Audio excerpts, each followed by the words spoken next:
Call to order, please. Could you take a seat and we'll begin? Could everybody come to quiet? We'd like to begin, please. We have a quorum. May we have the roll call, please, Weston? Yes, Mayor. Councilmember Whitman. Here. Councilmember Lang. Here.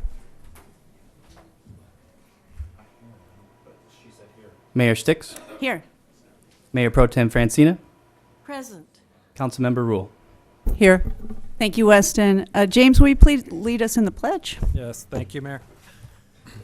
Please join me in standing, right hand over your heart. Ready, begin. I pledge allegiance to the flag of the United States of America and to the republic for which it stands, one nation, under God, indivisible, with liberty and justice for all. Thank you, James. Is there a motion to approve the agenda? I'd like to make a motion to move item 3 to number 1, and here's why. In the previous council session, you heard me talk about ethics and the duty of care this council has to you, the public. Your city council, my colleagues and I, have failed you in this regard. On December 13th of last year, the first session of the new council, a citizen called on Mayor Sticks to recuse herself on all matters concerning Simply Ojai due to concerns over conflicts of interest with that organization and its principles. Mayor Sticks ignored the call. Excuse me, just a minute, Mr. City Attorney, we've already addressed this, so can we? I have. Could we please have quiet from the audience? Thank you. Go ahead. So as I understand it, Councilmember Rule is in the process of making a motion to adjust the agenda item, That is correct. but I would assume that motion will not disclose any closed session information. It will not disclose anything that should not be disclosed. That is correct. That is not what I said. It will not disclose any closed session information. It will not disclose anything that that is illegal to disclose. That is correct.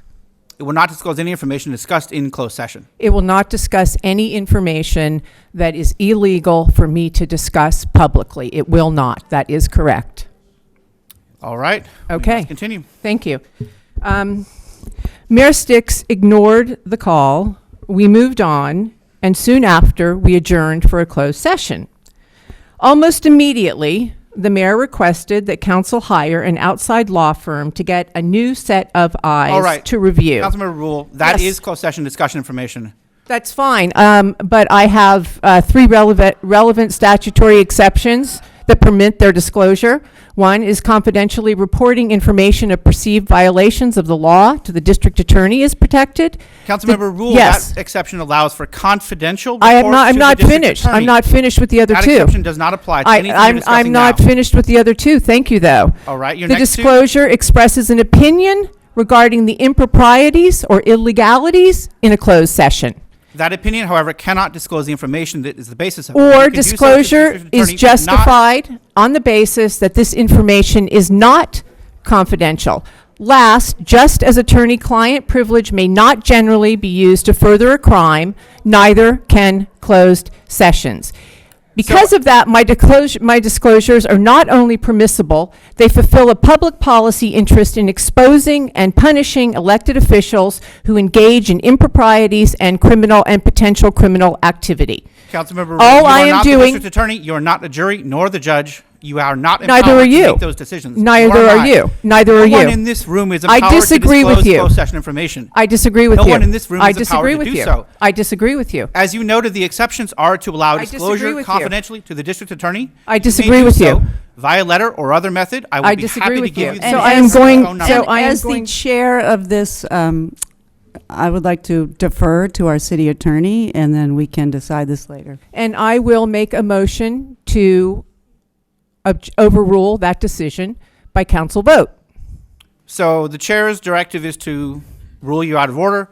You've made a motion to overrule that. That is in order. Is there a second for that motion?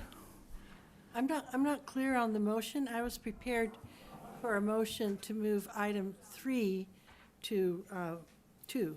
So as I understand the motion on the table, it is by Councilmember Rule to, Override the Continue. mayor's, the motion is to override the mayor's directive that Correct. Councilmember Rule cease speaking. correct. And that's the motion on the table. That is That motion correct. requires a second. Correct, to cease speaking. The mayor has made a motion to have me cease Or speaking. rule it out of order, as is the proper phrase. The motion However is, it goes. the chair's action is to rule you out of order regarding your attempted disclosure of closed session information. You have appealed that ruling of the chair to the council, which is in Correct. order. Correct. That appeal requires a second. Is Okay. there a second? If what she is what council member Rule is asking, is it legal? In my opinion, it is not. And in my attorney's opinion, it is. In my attorney's opinion, it is. I received your attorney's opinion about 2 minutes ago.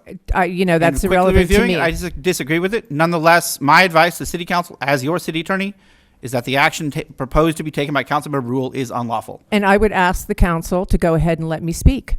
That's what I would ask Well, the council. Understood. That motion requires a second. Is there a second, Yes. Is there Madam a Mayor? second? I'm not comfortable to second something that's not legal. There might be another way that we can meet and work this out. The council could discuss the matter in a closed session and decide whether or not to waive the relevant privileges by majority vote. That would be an option. Okay. I'm asking for a second by the council members. I defer to the mayor as chair. Is there a second? Is there a second? I don't hear one. I am with Souza that I don't feel like I can second something if it's not legal, and I don't know. I am with Souza in that, our council member Francina, in that I cannot second something if I'm unclear whether or not it's legal, and I do not know the legalities of this, and so I would make a motion to discuss this in closed session.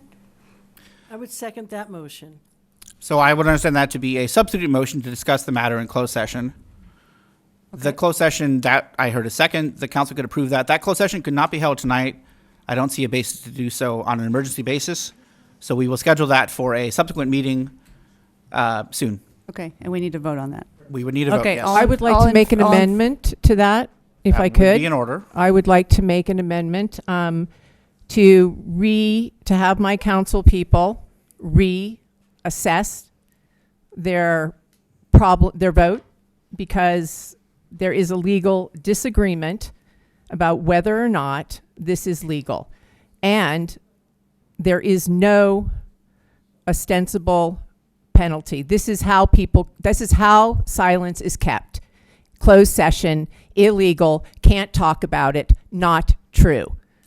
Not true. Our sessions were not legally noticed. They were not legally noticed. They were illegally noticed. They were noticed under the wrong government code. Clearly, there was no litigation discussed in half of those closed sessions, and it was noticed under litigation, pending litigation. There's only three pending litigations, and never were any of those pending litigations discussed in this closed session with any direct relevance. Clearly, they were. So I am telling my council members that I feel I am on strong legal grounds here to make this motion. And it is the nature of closed sessions to shut you up and to keep things out of the public's ear. That is problematic. If you can't talk about what's in closed session, that's not relevant to closed session, you see the problem. All you need to do is bring things up in closed session, and then then ostensibly you can never talk about them. Well, we have a motion, we have an amendment, correct? Right, there's an amendment on the floor. I also would ask, is there a second for the amendment? And I'm not sure that I heard one. But I Is have, there a second for the amendment? I have a question. My course. understanding is that we often go into closed sessions, and then what we discuss is made public. At the right time and the right way, of course. Once the council majority has made direction, and that direction is either immediately reportable action, as in some cases, or is itself made public when the action is taken. In other words, to use an example, if the council meets in closed session regarding initiation of litigation and decides to initiate litigation, the report out is a council-directed initiation of litigation. Then, once the lawsuit is filed, then that is itself a public action. It depends on what the action is taken and when it's made public. I'm not going to discuss when the closed session actions that were discussed were made public, because that would reveal the nature of the closed session discussions themselves.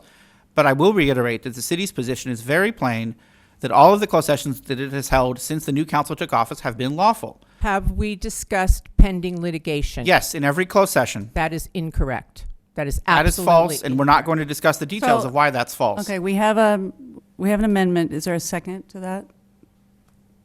Okay, so we will go back to the original motion, correct? You got to do it. So the main motion then on the table is to defer discussion of this matter and Councilmember Rule's accusations into a closed session, Closed session. If which I- can be held under initiation or under threat of litigation from Councilmember Rule's lawyer. Councilmember Rule will be excluded from that closed session, and that can be held as the council can make the scheduling work on Okay. at least 24 hours' notice.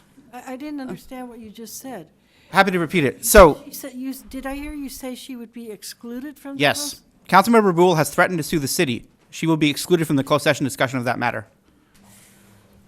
So we have a motion to take this to closed session. Correct. Do we have a second for that? And that was Councilmember Lang's motion. Thank you. And there was a second by Councilmember Francina. I'm sorry, Mayor Pro Tem Francina. Okay, So that motion could be voted upon as direction for future agenda items. okay. All in favor? Oh, I'm in favor. I'll call you tomorrow, Matt. Okay, all in Of favor. course. and Yeah. It was your motion, your second, all in favor. If I could speak to Councilmember Rule's amendment just for a moment. If I could speak to Councilmember Rule's amendment for just a moment. I think we all want to have transparency. We all want to have some of the division that exists in this city, in this room. I think we all have a deep desire to do what is best for the community. And where my concern is that if there are legalities about the things that we've said in closed session that could put the city in jeopardy, I would want to do everything I can to protect us. And I don't know what those are. And so I would need more information before I were to Okay. follow up with your amendment.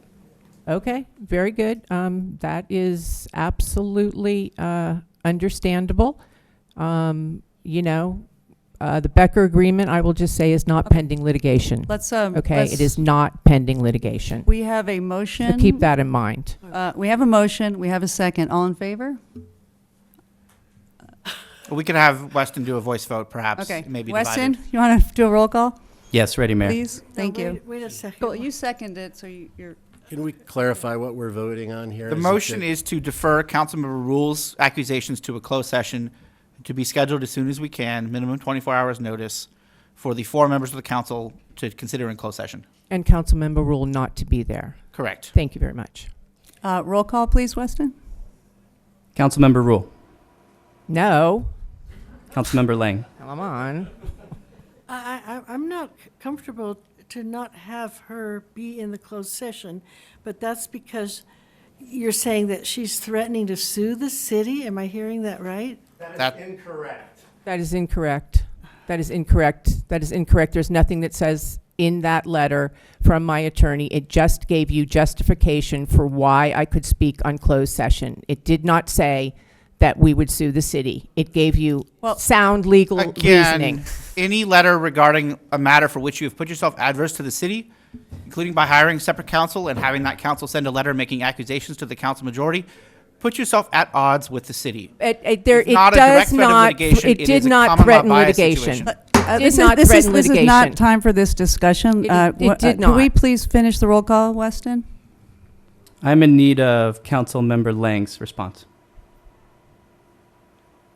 I vote yes to have this in a closed session, and if this does not involve any kind of lawsuit, It does not. I would Never did. If I could speak to that, Councilmember Rule cannot be in the closed session because she has taken a position adverse to the city. You cannot. Mr. Drucker is not in order. Mr. Madam Drucker, Mayor. if you could be quiet or leave the room, please. Can we continue the roll call, Weston? Yes. Mayor Pro Tem Fancina. I'm going to abstain. Mayor Sticks. Yes. Councilmember Whitman. Yes. Okay, thank you. All right, moving on, we will have approval of the agenda. Is there a motion to approve? I want to make a motion that we move item 3 to number 2. The referendum before the rent stabilization discussion. Okay, is there a second? I'll second. Okay, anyone like to comment? I just would like to hear the reasoning for doing that. Well, to me, that seems to be the priority for the evening is the referendum. There's a lot of people, I've seen a lot of people in the audience that are involved with the referendum. And it feels, I'd like to air it out now, as soon as possible. I think it will help clear the air, actually.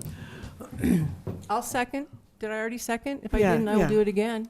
Yeah. Yeah, and Get a third? I would argue that we should keep it the way it is, that people have planned to come and speak at this appropriate time that we posted this.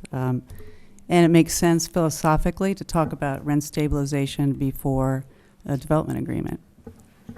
So we have a motion and a second. Weston, you want to do, and this is to move the agenda. So you want to do a roll call on that, Yes, Mayor. please? Councilmember Lang. I need a moment.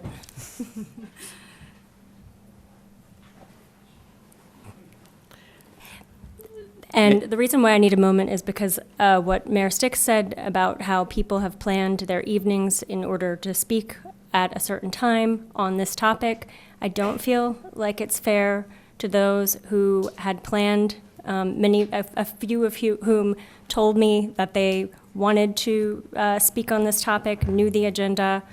And I also agree with Councilmember Francina that it would clear the air in the room, and that if we finished this ahead of time, then we could move forward without as much contentious energy in here.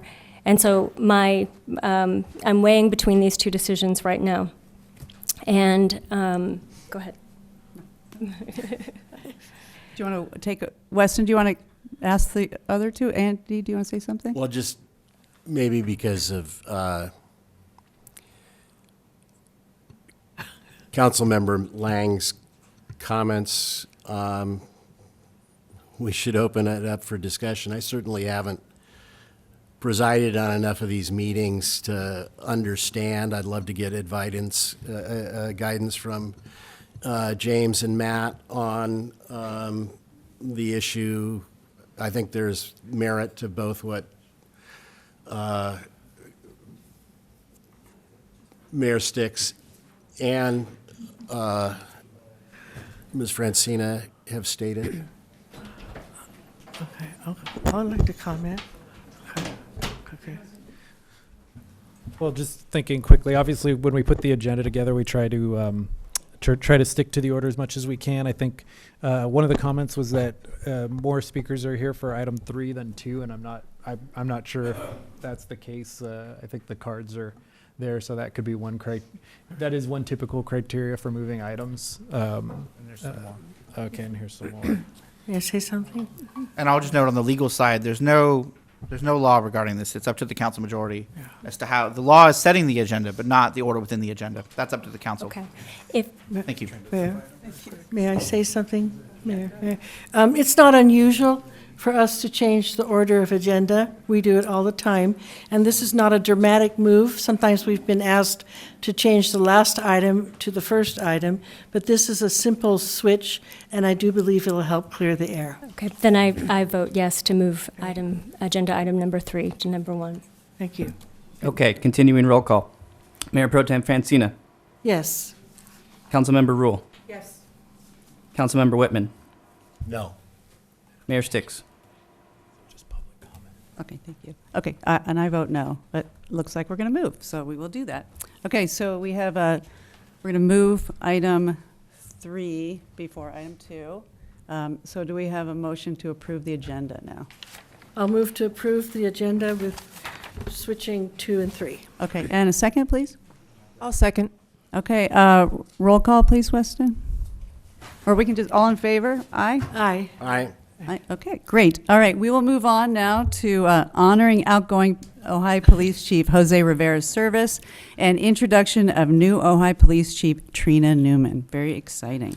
So it's my honor to, I'm not roasting you, don't worry. Yes, thank you for taking the podium, Jose.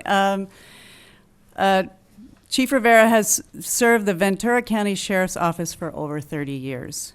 He became Ojai Police Chief in January 2020, replacing previous chief, and now newly elected Ventura County Sheriff Jim Fryhoff. Congratulations, Jim.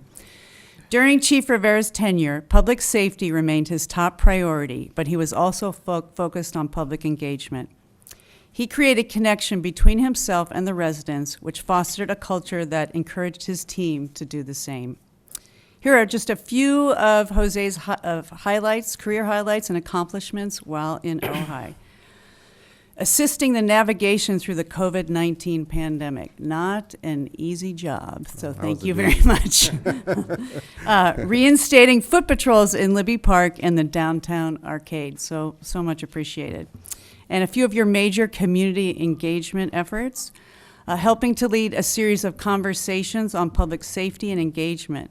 Opening dialogue for the community to ask questions and share feedback. So appreciated. Big thanks to my partner, Yes. City Manager James Vega. And strengthening communication and trust between officers and residents. Chief Rivera has received a promotion and will now serve as an Assistant Sheriff of Operations under Sheriff Freihoff. The City of Ojai is immensely grateful for his service to the community and his commitment to community engagement and public outreach. Thank you so much, Chief Jose Rivera. Thank you. Thank you.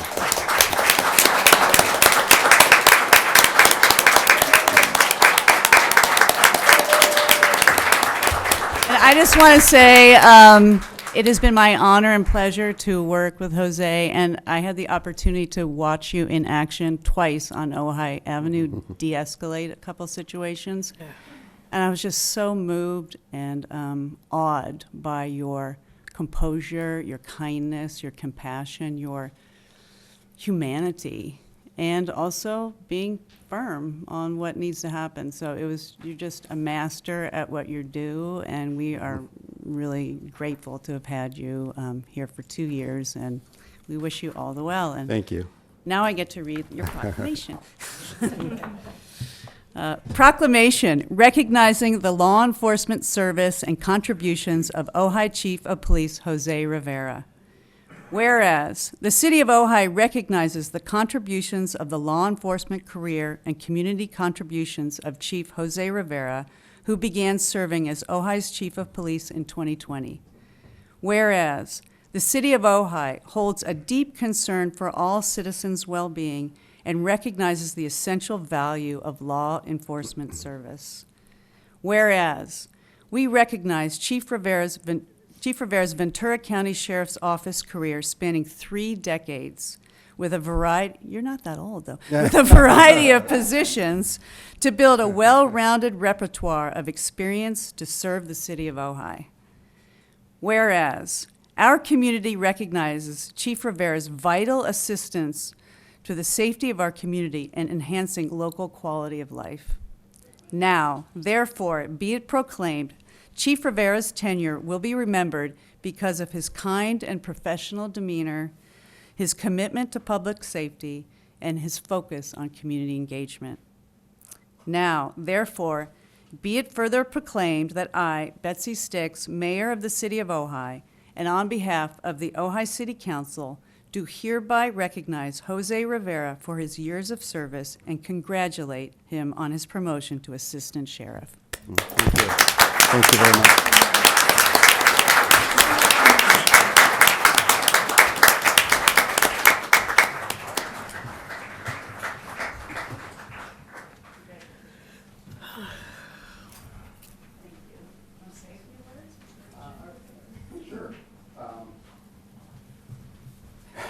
Well, the list of people to thank is very long, so I'll try to cut it short. I was going to write something down, but I figured it'd probably be better just to speak from the heart.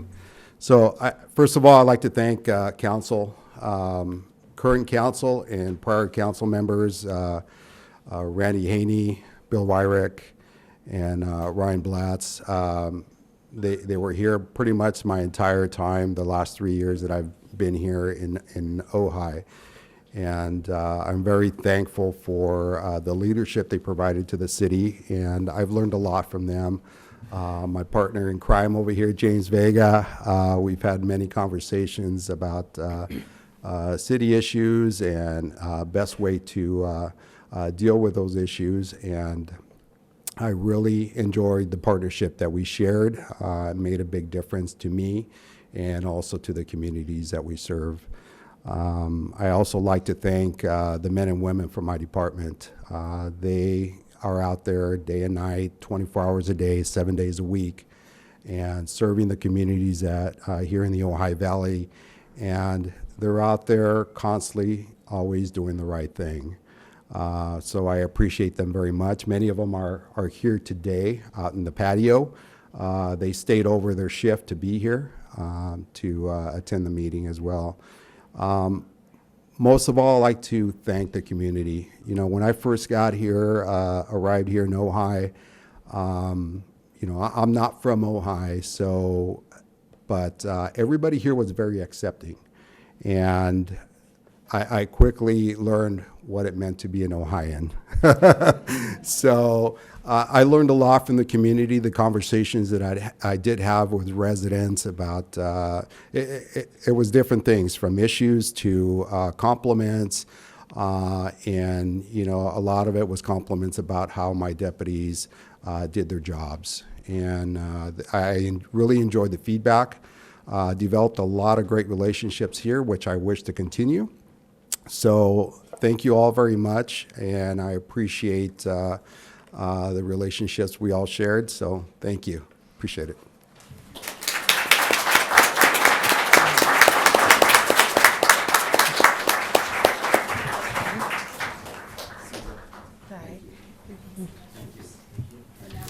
I'm sorry. I just wasn't prepared. Sorry about that, boss. We know each other. So I'd like to introduce your sheriff, Ventura County Sheriff, James Fryhoff.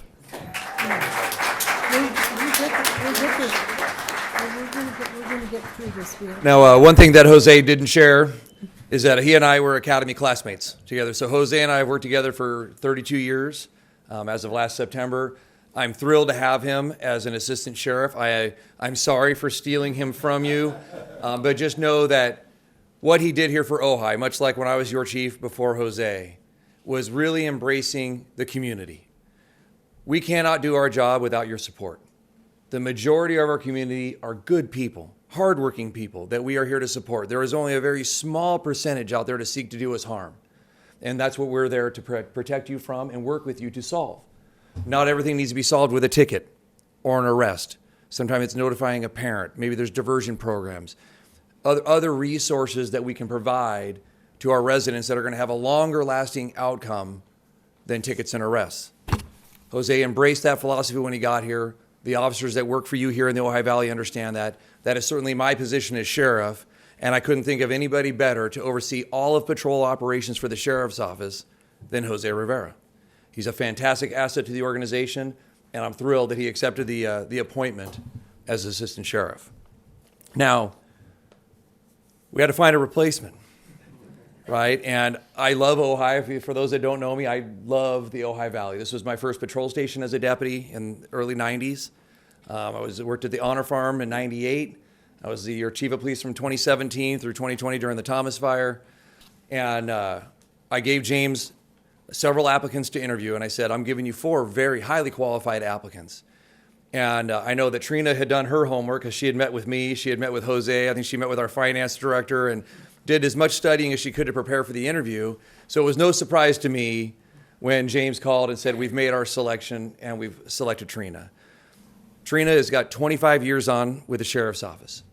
She's had a variety of assignments in that time. As a captain, she's been our watch commander, which oversees patrol operations out of our dispatch center for the whole county. She was a patrol sergeant here in Ojai for both Jose and I.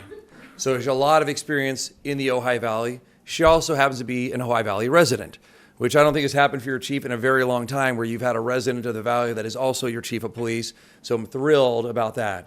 She's got experience in operations, detention services, investigations. She's done background investigations. She was a supervisor of our mounted detail and our incident review team. So she definitely comes with a large background that is going to help her continue the torch that Jose has started, along with Jose's assistants, because he'll be her boss as the assistant sheriff for patrol operations. And so without any further ado, I would like to introduce your new chief of police, Captain Trina Newman.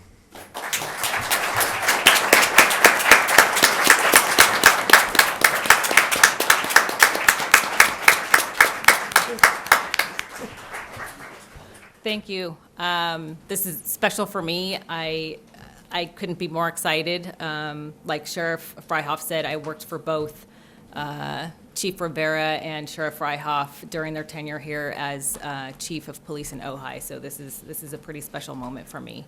I'm thrilled to be here. I'm excited. I want to thank the city for entrusting me with this position, and I look forward to the many times and days that we spend together in the future. So thank you again.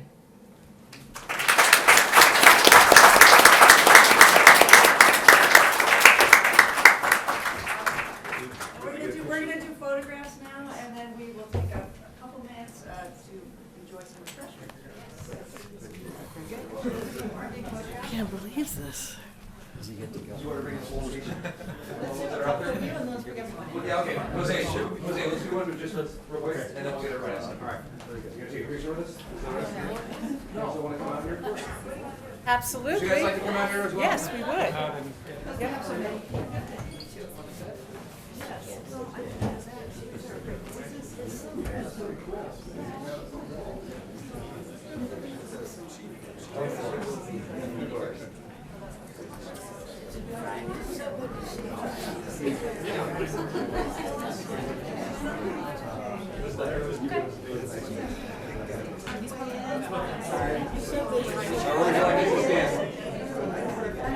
Bladed stands.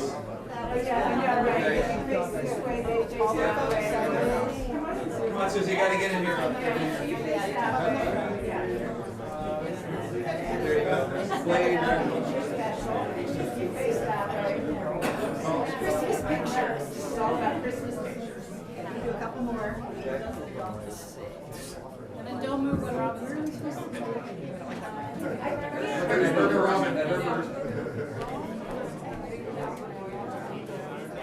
Okay, anyway, you're gonna take a picture? Yeah, can you, A little closer? Get us? All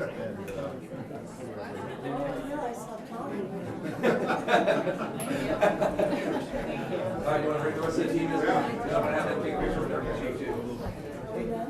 What I'm saying here, they're gonna bring the rest of the officers that work for training their teams and all over and see this.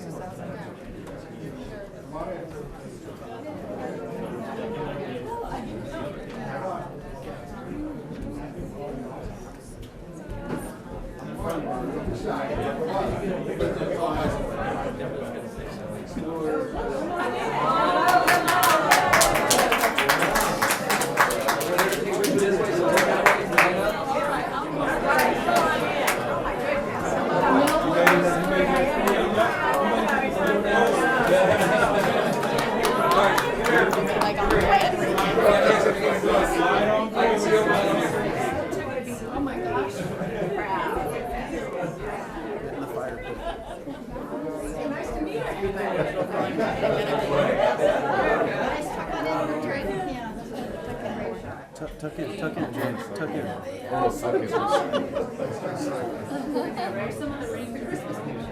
Thank you.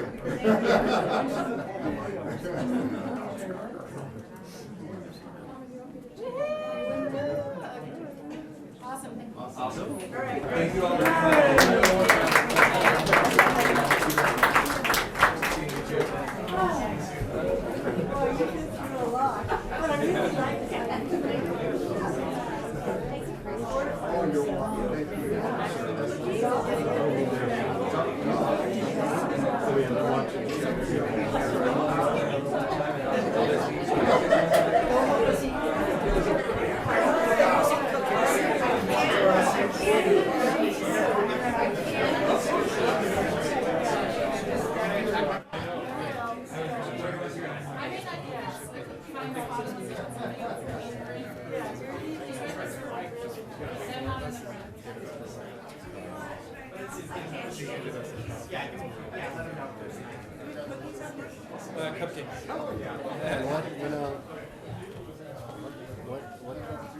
Please, everyone, go enjoy the cupcakes. They're outside.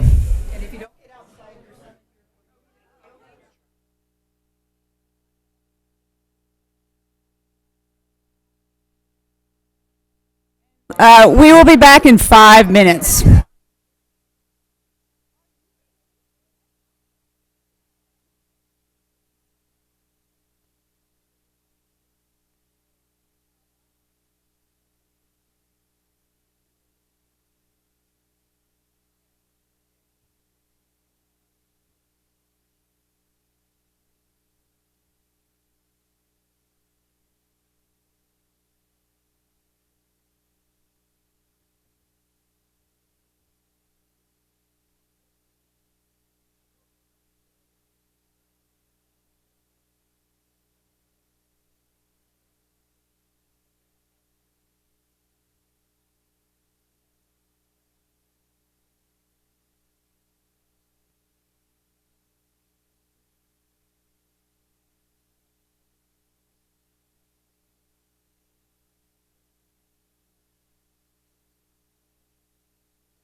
Okay, if you all could take your seats, we're going to come back, please.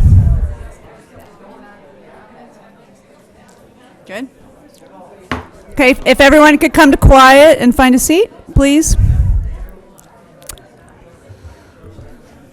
We're going to move forward with commission reports. So we'll begin with the Arts Commission, Smitty West and Christine Steiner. Yes.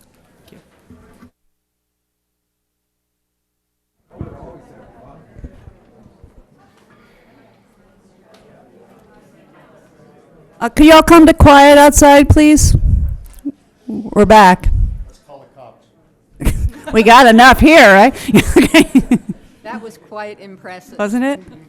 Smitty said we should go rob a bank. This is the moment. Ready? Oh, thank you. Thank you, City Council. I'm Christine Steiner. I'm the co-chair of the Arts Commission. This is Smitty West, the chair of the Arts Commission. And in what we heard to be so far... Can we wait? There's still some ambient noise. It's really challenging to hear when people are talking. So could everyone please come to silence? Thank you. Thanks, Christine. What we've heard so far this evening to be contention and dissension. We're here to tell you that the Arts Commission, the newly constituted Arts Commission, is in total agreement and in total alignment. And we are excited about doing lots of good work, which I'll let Smitty tell you about. Okay. Thank you, Christine. So, at the risk of being optimistic and uplifting, I would like to congratulate the new council on your really important positions and thank the Mayor for attending our first meeting last week and celebrating. We had a lot of public there that were winners of the haiku contest. If you didn't enter the haiku contest, you lost $50. So, but I just want to thank you and say that we're heading into our 5-year planning visioning session, and we're really looking forward to having a new start. It's been really rocky coming. Nigel led us through our COVID, cloister, and so we're really optimistic and looking forward. We serve at your pleasure, council, and ultimately to the people. So we should be the funnest commission. We do public art. We do grants for arts organizations in the community. We do mentorships for the children of our community to learn what it's like to be an artist as well. Did you have something? And music and theater. Music, theater, everything, all the arts too. So again, just thank you. You have a hard job, but it is a hard job. A democracy is a hard job because it's about collaboration and ruling together, and the people are sovereign. So we stand at your service and look forward to it and wish you all the best of luck. Thank you, Christine. Thank you, Smitty. And congratulations, Chair Smitty, on your appointment. We appreciate all your work and helping our community stay beautiful and be beautiful. Thank you. Next, we have a commissioner report from Brian Akins, the Historic Preservation Commission.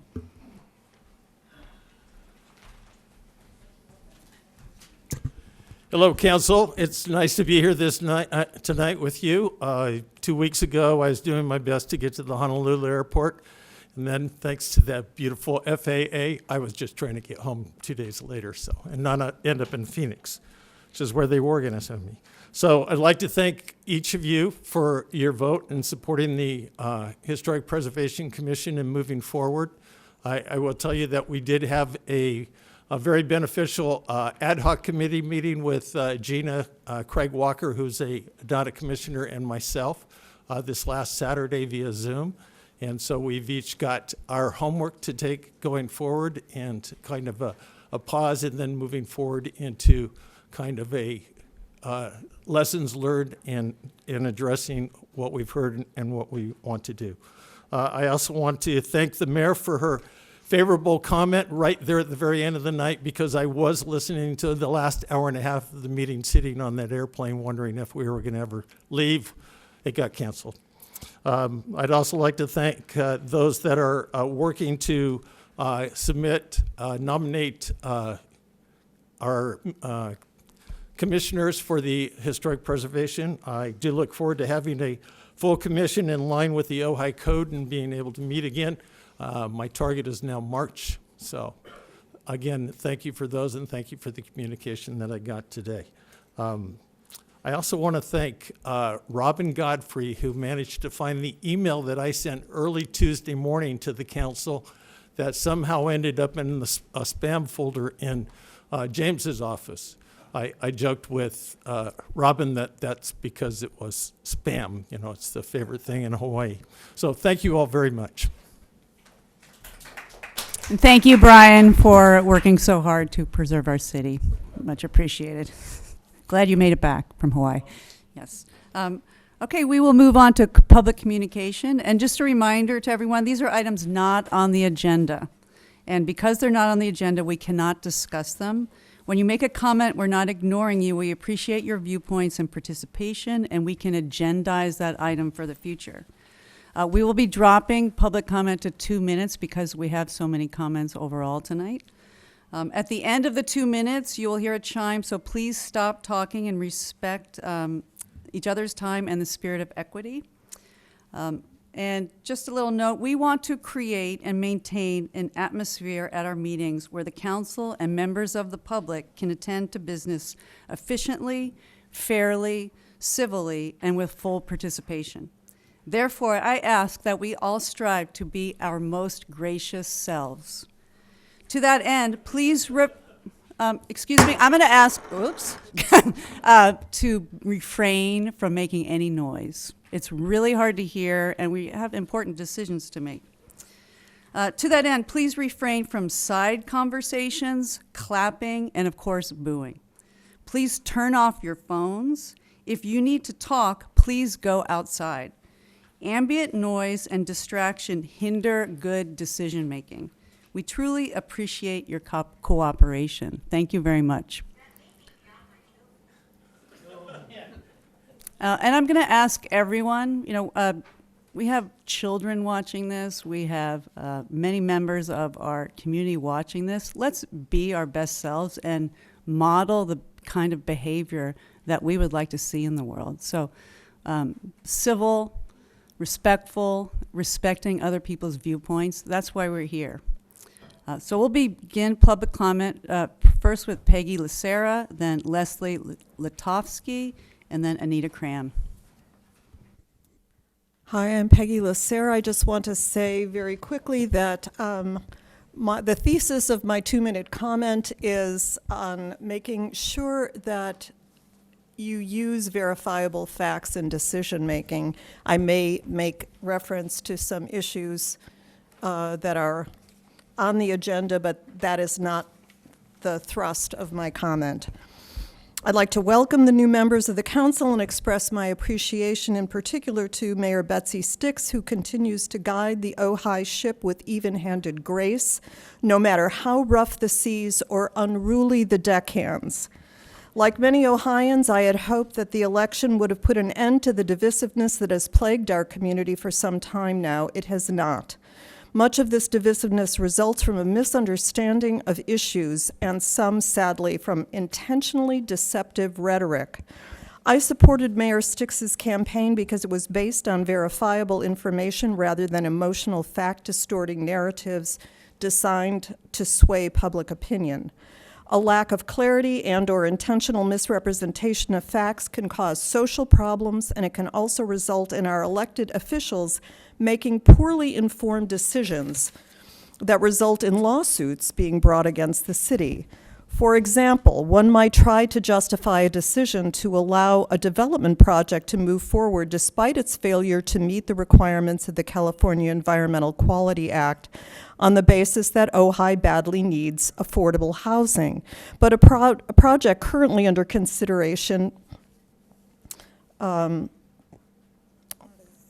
doesn't provide any affordable housing in Ojai. We think it does because the rental rates for the 20 moderate, 6 low, and 1 low income units in this proposal were based on the most recent Ventura County per capita annual income of $15,400, rather than the most recent Ojai per capita median annual Thank income you, of Peggy. $50,000. So it was a completely incorrect Thank you, Peggy. basis of the. Thank you. Next, we have Leslie Latovsky, then Anita Cram, and then Jeffrey Starkweather. Hello, good evening, and I have nothing prepared. Thank you very much for allowing me to get up and speak. My comment is simply about a safety and security matter that applies to the downtown core, specifically the Arcade Plaza. I'm a business owner. I have had some vandalism happen, and there's been a lot of sort of safety and security issues that have gone on within that plaza.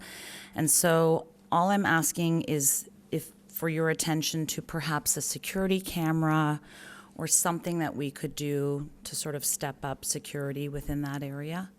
And that is all that I'm asking for tonight. Okay. Thank you for your attention. That's all that I'm asking for this evening. Okay. Thank you, Leslie. Thank you very Appreciate much. it. Thank you. Okay, next we have Anita Cram, then Jeffrey Starkweather, and then Elle Caldwell. So I would like to correct the record on a comment that was made 2 weeks ago on the 10th meeting. It was stated that Mayor Sticks came to Mallory Way Bungalows and told residents what to say. That's a fabrication. She listened patiently, gave consideration to what people were saying and their concerns. An admirable trait in a leader. Going on, it's so disappointing to see what happened in this meeting right off.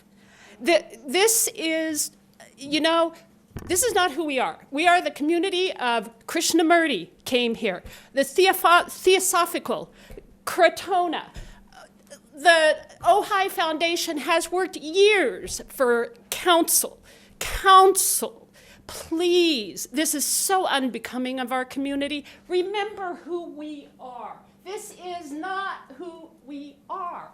Passionate speech is different from attack, divisive, civil discourse, civil discourse, civil discourse.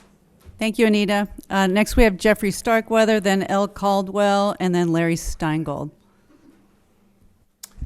Thank you, City Council members, Mayor, fellow citizens. I want to have you go on a quick journey with me. It's going to be quicker than I expected, but maybe I can get back to it.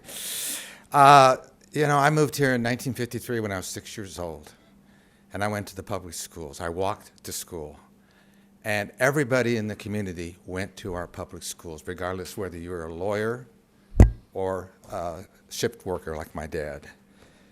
When I moved back here in 2018, I lived right across from the school, and the most exciting thing every morning is to watch these kids with their parents, with their fellow citizens, holding hands, riding bicycles, happy, excited about going to school. Just put yourself in watching that. And then last night, I sat in Metella Auditorium, where I went to school in high school, and I saw parent after parent in anguish, crying that they were going to lose their schools, that they were going to be consolidated. And why were they told that? Because we haven't had any housing and our demographics are going down. We've lost half our students since 2020. Fortunately, and it made me mad, to be honest with you, sitting there listening to that. And I said to the trustees, nobody on the trustees, since I've been here, nobody in the school has ever gone to the city council and said, we need housing. And likewise, but now we have 3 new city trustees who vowed last night that they're going to come and speak about housing. So I am looking forward to it, and thank you for listening to me. Thank you, Jeffrey. Next, Elle Caldwell, then Larry Steingold, then Sharon Mahari. Good evening. I understand that a housing commission has been or will be set up. Either way, I urge that one gets going by sometime in February. Our community needs to be enlightened as to the projects that could be underway as soon as possible and address our housing crisis. We need an assessment of our housing needs, the possibilities for addressing them, the availability of local, state, and federal assistance and monies that could be available. We need recommendations on how best to proceed and how our City Planning Commission and Council can facilitate a variety of possible solutions. After all, our housing crisis is the root of most of our urgent issues, not the least of which is the current crisis of our school system, the shortage of local workers, and the dwindling diversity of our community. How much worse does the scarcity of housing have to get before we get in action? Thank you. Thank you, Elle. Next, we have Larry Steingold, then Sharon Mahari, and then Marian Niglio. Larry Steingold, homeowner. We had somebody up earlier who mentioned people's sovereignty, all right? If I choose to be bankrupt, that's my choice. I want to vote to either be sued, defend, or have the city go bankrupt. I don't need you 5 nice people, honorable, forthright, with character, integrity, to help bury my city. I can vote for that. So I want a referendum, because simply Ojai proposed a referendum, and then they sued. Well, okay, give them the referendum, because Becker, he'll also go for the referendum. And that'll be the end of it, so we can move on, because we got bigger issues here. Okay, you people are burning political capital, and you're going to own this thing. And this is a mess, and there's no reason to be here. The city made a deal, live with it. It's, how many units are we talking here? 27, 15? Big deal. Okay, you got 50, they want to shove them up on 3 floors on Bryant. That's 50. You got, he wants to build another 20. They want to have them 55 over on Olive. They want to build some here. You got how many units getting built? 150? Ask planning. How many are in the process? 200, 250? Who knows? We're arguing about 27 here, 15 units, and it may be a $40 million lawsuit and a loss. You want to risk that? I don't, but I'm willing to vote on it. I don't need you to vote on it. So please, trust the public. They may vote against it. They may vote for it, but you guys walk away hands off. You look like menches. Okay? Just walk away and wash your hands of it. Leave it on our heads. But it's my right to if I want to go bankrupt or not. Thank you. Mr. City Attorney, do you want to explain that those 2 lawsuits are different, or no? No. Okay. Okay. All right. We'll continue it. Yep. Yes. Yes. Okay. Next, and just confirmation that this is open public comment, not on an agenda item. We have Sharon Mahari, Marian Niglio, and then Jill Dolan.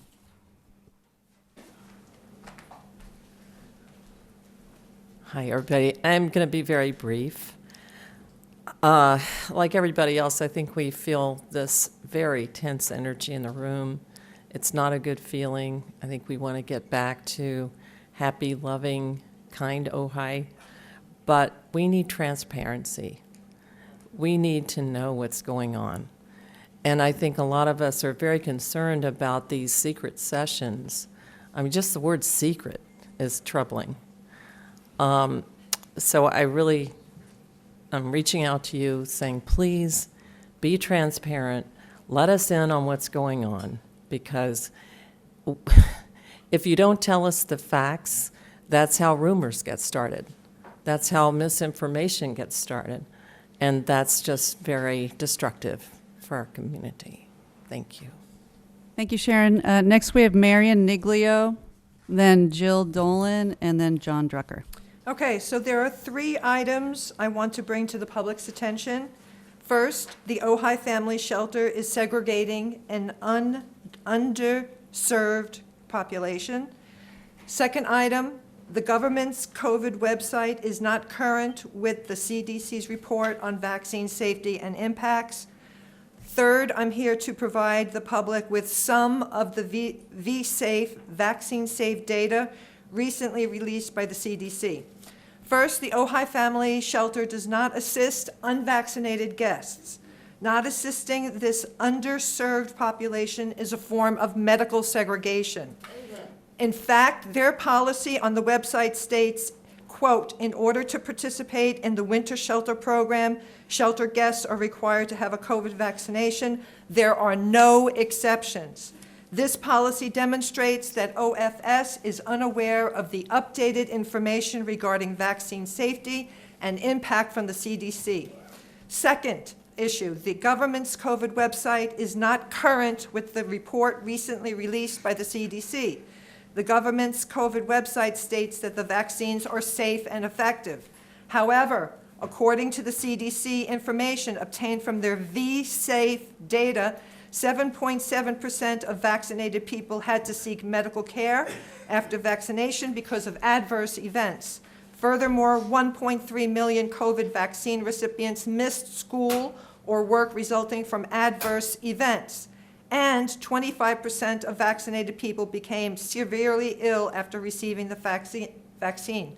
I am confident that after reviewing the recently released CDC V-Safe data, the following shelter hosts will rescind this egregious medical segregation immediately. The following shelter hosts: St. Thomas Aquinas Church, First Baptist, Ojai Wesleyan, St. Andrew's Episcopal. Thank you. Thank you, Marion.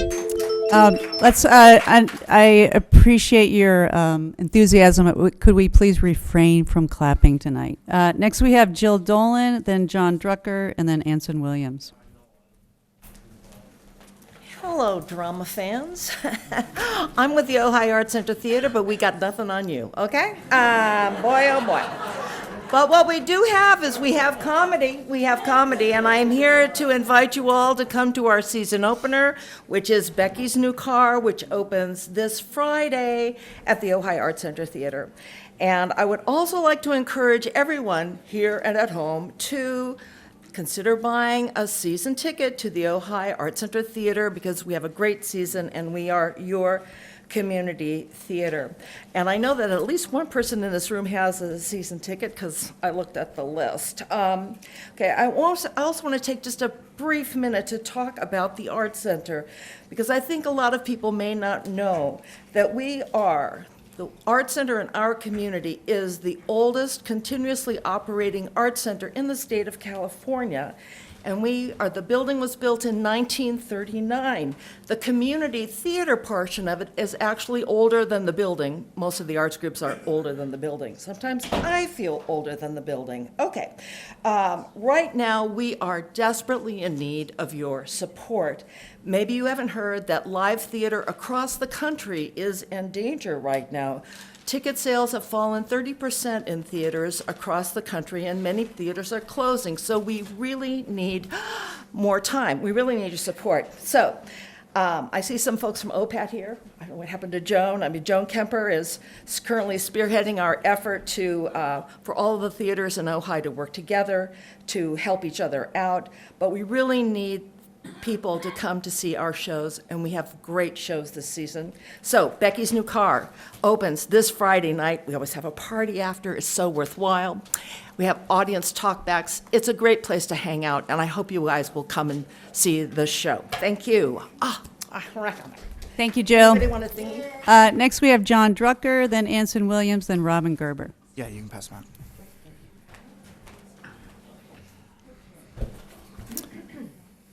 I'm legal counsel to Leslie Rule, and I can assure all of you that she is on solid legal ground in disclosing what she plans to disclose. In a moment, I'll give you my legal briefing on the relevant issue so you can decide that for yourselves. I gave it to Mr. Summers at approximately 5:40 p.m., not 2 minutes before he opened his mouth. But I would like to point out that one of the central reasons that Ms. Rule can disclose is because Mr. Summers provided an incredibly narrow legal ground on which to establish a closed session, namely Government Code Section 54956.9, subsection D1. That section limits confidentiality to existing litigation, specifically simply Ojai versus the city of Ojai. As you all know, you all spoke about many other issues, including potential Mr. Drucker, litigation. you're not going to be disclosing I'm closed not session going to information. disclose anything. So if Mr. Summers is insisting on confidentiality on all these extraneous matters, I would submit that he is likely trying to protect himself from an accusation that he committed legal malpractice. So he should recuse himself on any discussion about that issue before all of you.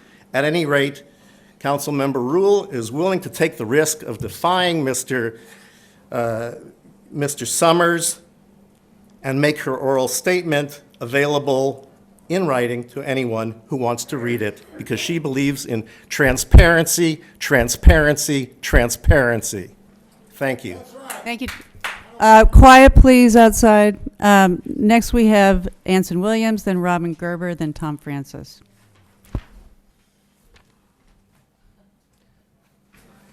Wow. I had something else I was going to talk about tonight, but the beginning of this meeting just blew me away, and I just had to write down some notes. And Mr. Summers, I'm a little scared. I'm going to be careful.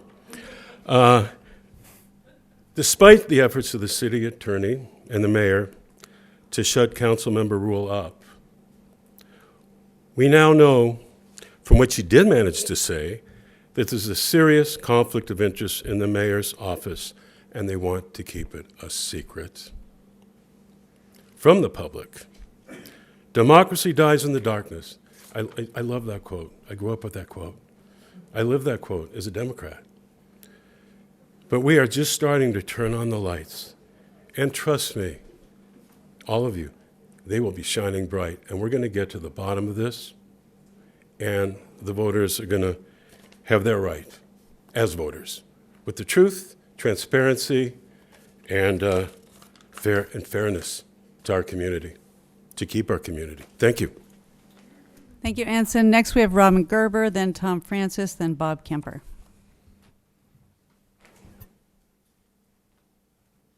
Hi, I'm Robin Gerber on Termina Lane. My first chance to see the new faces here. Congratulations to the mayor and to the new members of the council. You know, what we're talking about is probably the most important thing in government. It's how we believe in government. Government dies in the darkness. It lives through the public being informed. And the Brown Act, which Mr. Summers is so vociferously trying to protect, is actually about the public's right to know, all of our right to know, that most of what you do should not be in the dark, Mr. Summers. And you know well, and I'm a lawyer too by training, by the way, so I know that Mr. Summers knows that it is very, very narrow exceptions for closed sessions. And there can be disagreement about what is allowed and what isn't. And in this case, I give Councilwoman Rule a great deal of credit for believing so deeply in the public's right to know that she actually retained a lawyer to be sure she was on firm ground to say what is allowed and not what isn't. And it is not your job, city attorney, to shout down members of this body. They are elected, you are not. You are a staff person. And so I say, we will get to this. We will get to this. And the public will know what they should know so that we can all make informed decisions in the way that Ojai wants to do, intelligently and with grace and kindness. Thank you. Thank you, Robin. If you're going to make noise, I'm going to ask you to leave because we need silence so we can hear. Thank you. I'm going to ask the people outside to have some decorum and some manners. Thank you very much. Tom Francis, and then we have Bob Kemper. Good evening, Mayor and council members. Just in the interest of respecting all the people that are here tonight, I have some things I wanted to say, but I really want to see us get to the real agenda items as opposed to the grandstanding in the public comment session. So I'm not going to join the grandstanding. I'm going to try to speed up the process by staying silent. Thanks. Bob Kemper? Just want you to know what I'm doing. Good evening, Mayor, council members. We hear tonight there's a groundswell of concern, if you will, over these issues that we're going to discuss later. And public confidence in the city council is waning, I think it's safe to say. And even worse, those people who are concerned about potential wrongdoings, many are afraid to come forward and to talk openly in public for fear of retaliation. That includes property owners and business owners as well. And the problem with that is that the city council chamber is deemed to no longer be a safe place to speak. And I don't think that's what we want for Ojai. And giving the mayor the benefit of the doubt, I was here on the 10th and asked the mayor to recuse herself because of the perception of conflicts of interest was simply Ojai. And I don't know whether or not there are real conflicts of interest. I don't know how deep the bias might go or if there is one, but there's a real perception that it exists.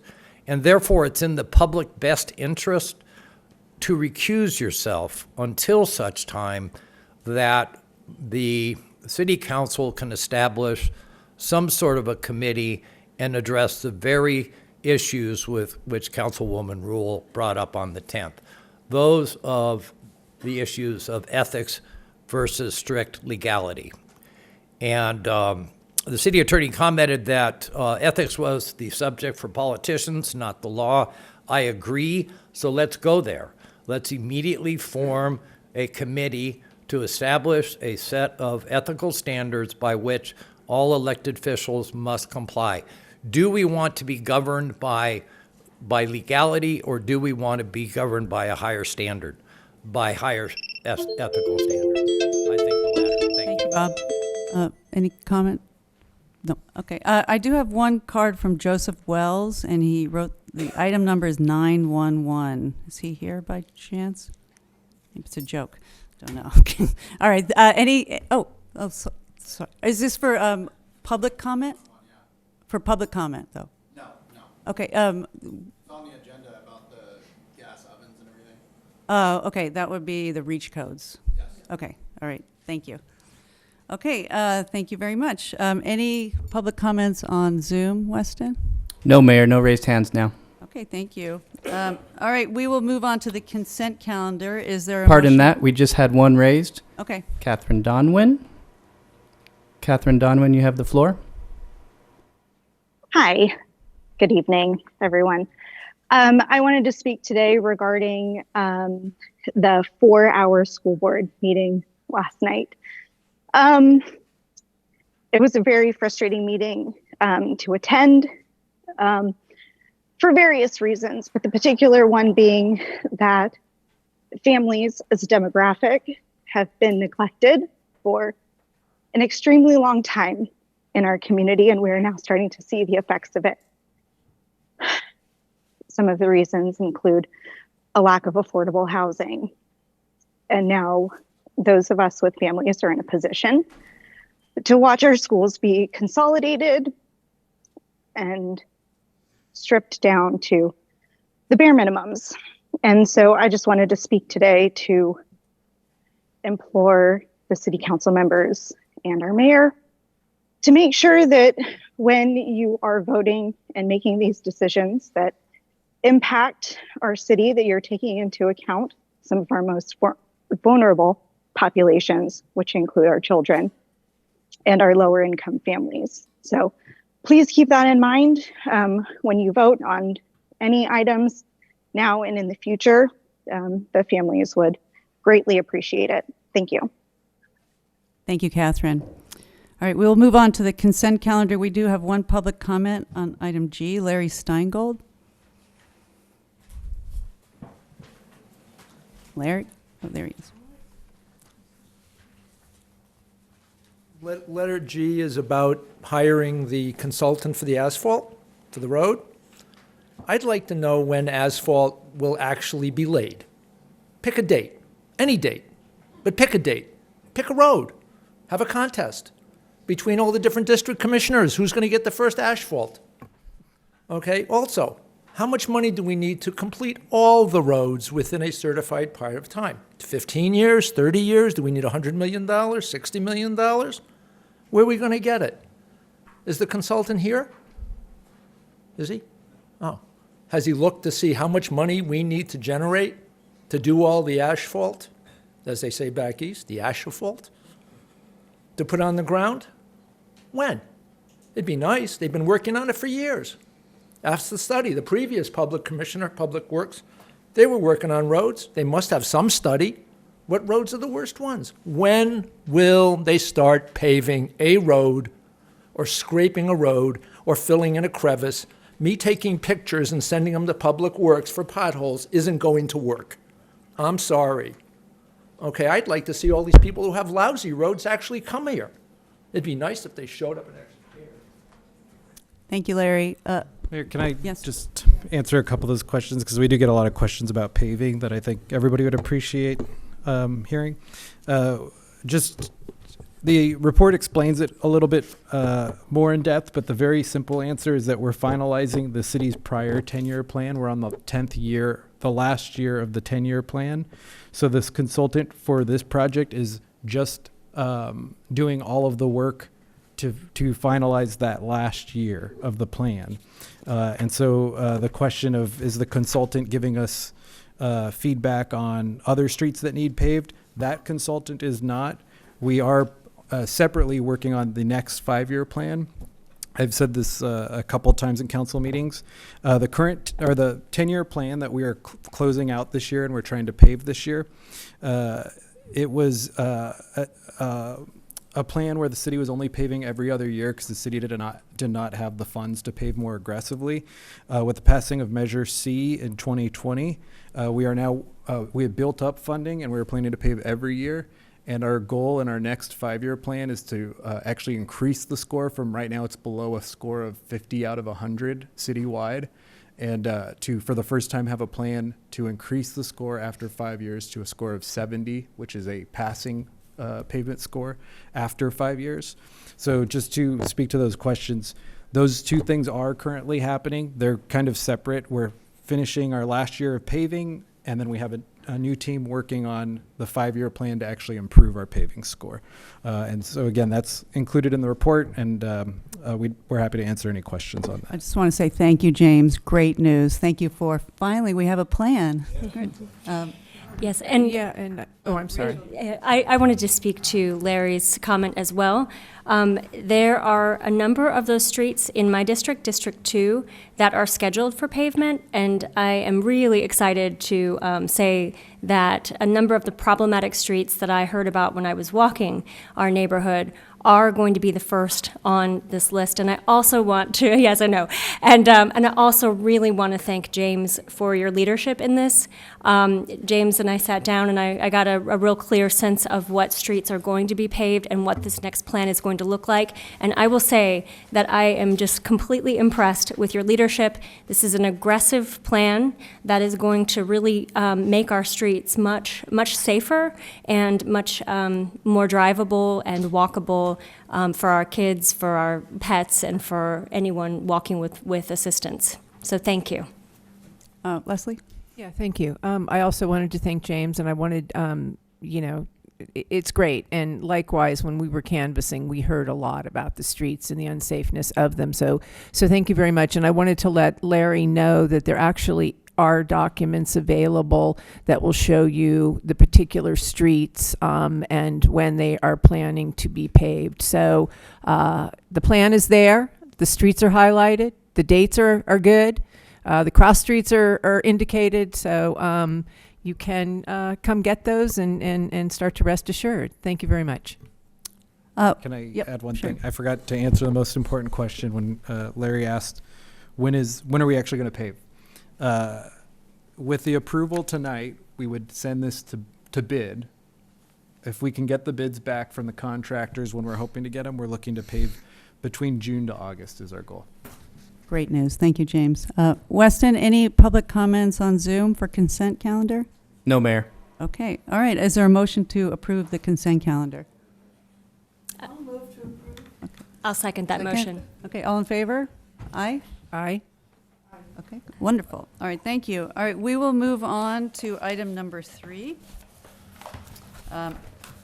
Ventura County's clerk's signature verification certificate for the petition entitled Referendum Against the Ordinance passed by the City Council approving a 67-unit development agreement at Cottages Among the Flowers, Mallory Way Bungalows, World University, and 304 South Montgomery. So tonight, the council will vote to either rescind the development agreement or submit the referendum to the voters. Do we have a staff report, James? Very briefly, Madam Mayor. Mayor and Council, before you is the decision regarding the referendum. As just a very brief background for those who may not be aware of it, although I know it's been a topic of quite the discussion.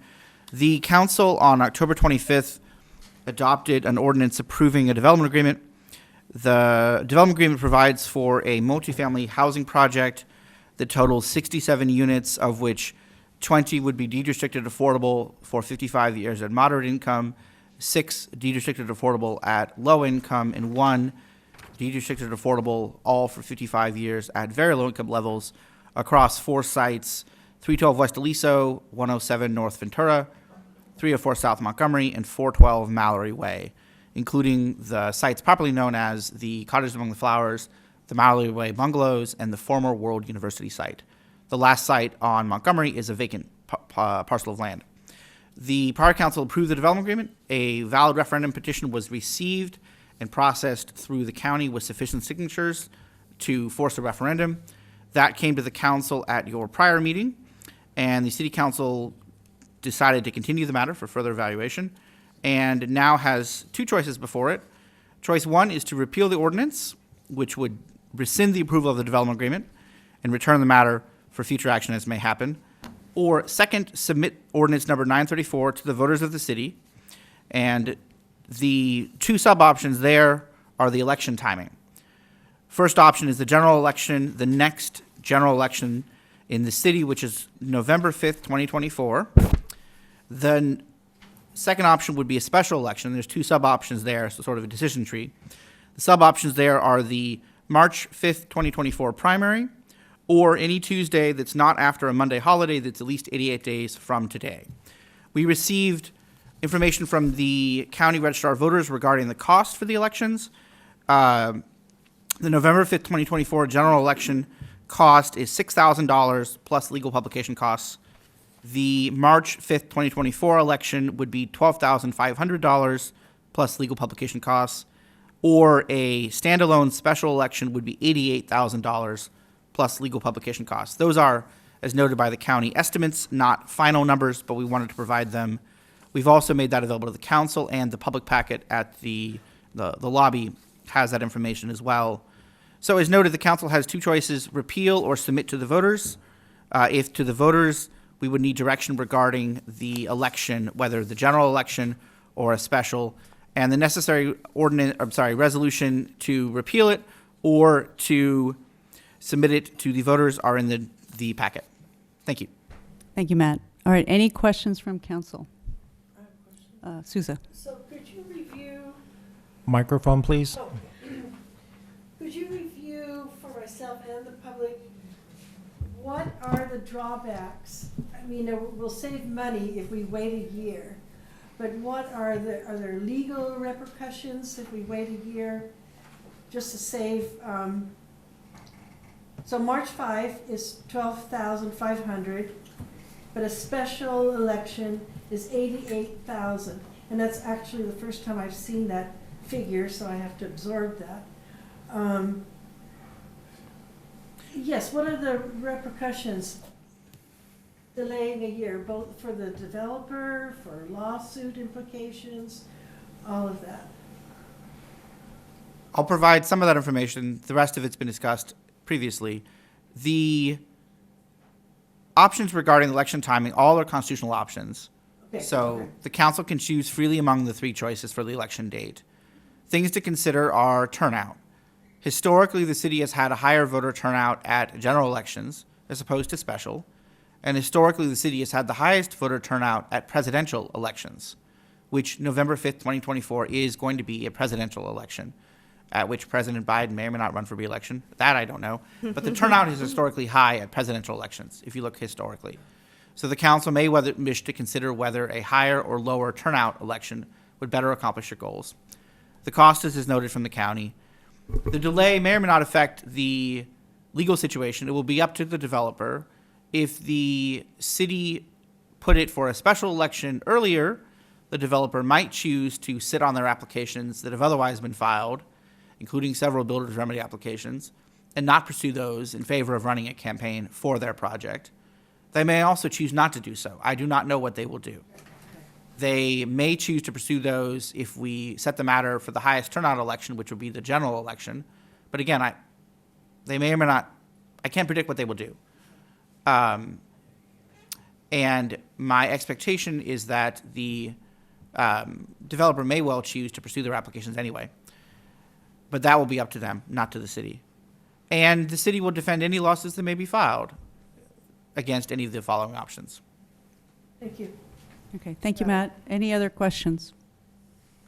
Okay, we will move on to public comment now, and a reminder, it's 2 minutes. We'll begin with Teal Rowe, then Sharon Mahari, and then William Wyrick.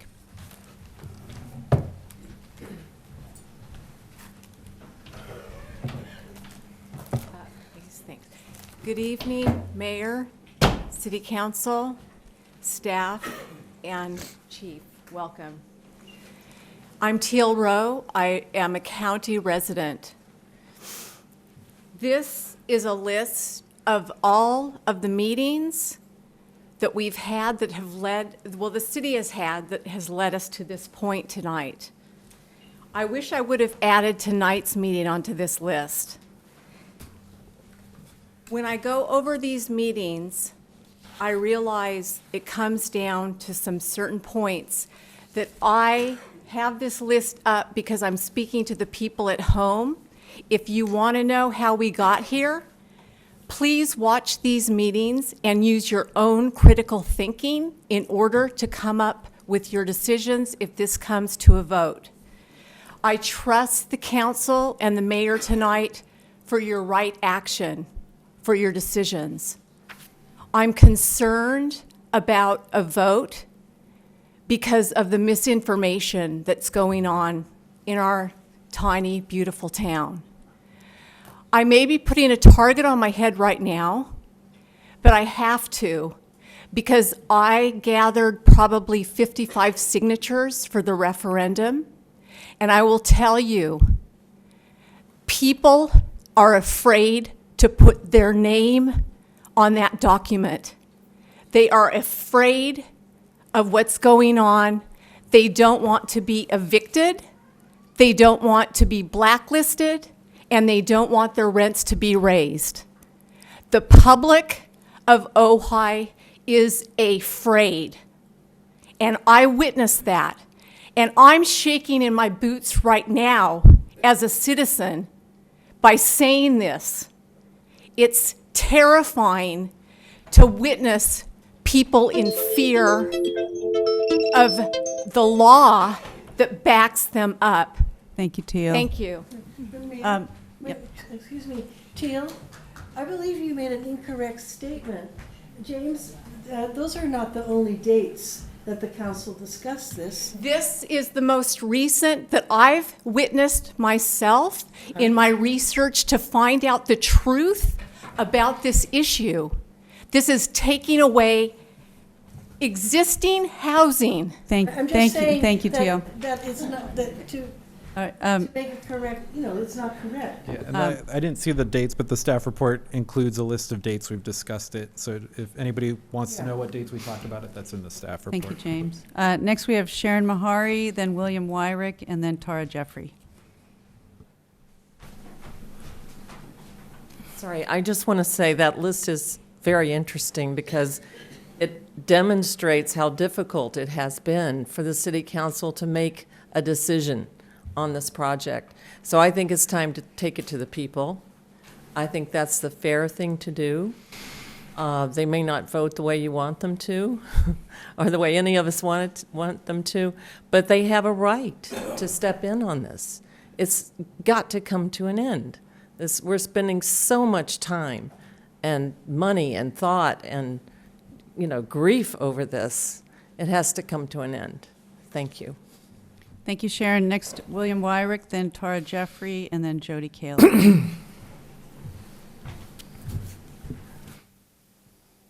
To walk down memory lane, and again, in limited time, I want to remind everyone that when this issue came to council, it was because council objected to the Planning Commission recommendation and to the staff recommendation to renew the entitlement for these properties without any affordable housing, without any deed restricted, and that is what the council objected to. Actually, I led that effort. We appealed and won that decision by the majority, and we specifically used the replacement housing ordinance as justification for overturning that recommendation to not build affordable housing with the development that was proposed, 10-2.904. It is supremely ironic now that that same ordinance is being used by some members on this dais as a reason to not proceed with the development agreement, when in fact this was the tool that we used to get an unprecedented level of non-subsidized housing without taxpayer support.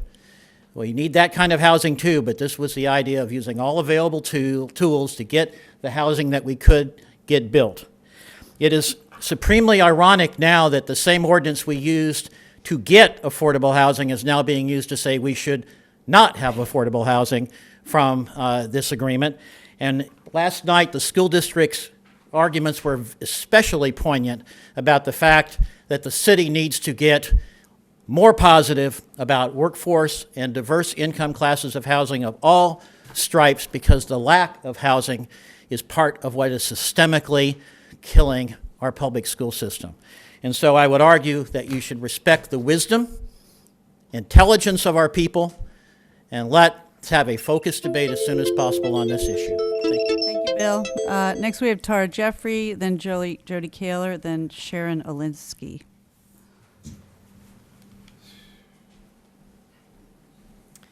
Good evening. I filed this referendum because of my very long history with the city of Ojai.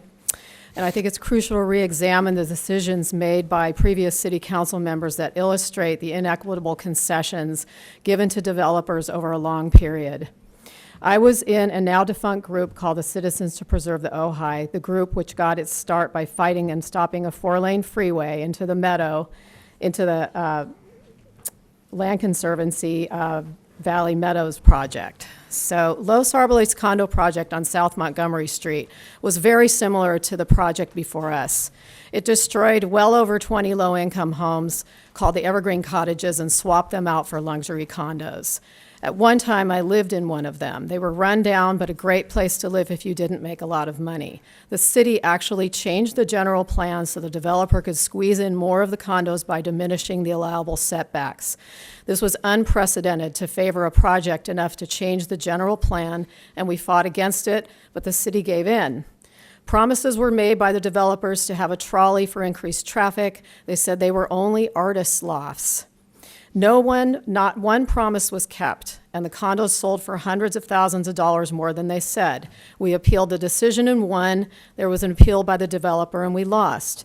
The second travesty was the city's complete and utter disrespect for its own general plan, once again by setting the dangerous precedent of decimating even more low-income housing, allowing a hotel to be plunked down in the middle of a residential neighborhood. The city allowed the change of zoning against the huge opposition by the neighbors, and then let the developer use a traffic study that was 10 years old to get the project through. So here we are. It feels like deja vu. While not personally involved in this current potential litigation, how are you all surprised that this could happen given the history I just outlined? Building low-income housing while taking away already existing ones is the same pattern you have been repeating for well over 20 years. While this is the last bastion of low-income housing, and Ojai is on the chopping block. Thank you, Tara. This deal does little more than create more soulless, dense, and expensive sorry. market rate condos Thank for you the so privileged much. few. Thank you. Thank you all. Next, we have Jody Kaler. Just to be clear, all the people standing here are in support of the referendum. You're out of order. Next, we have Jody Kaler, then Sharon Alinsky, and then John Drucker.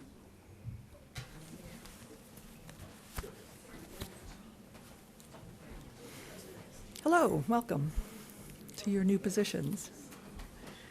I could easily point to water usage, traffic flow, and spiraling housing costs as reasons to ask you to reject this deal tonight, and I do, yet I also point to the questionable aspects of the deal. My understanding is that the deal was accepted based on the developer's word that the residents of the cottages and the Mallory Way were earning average incomes.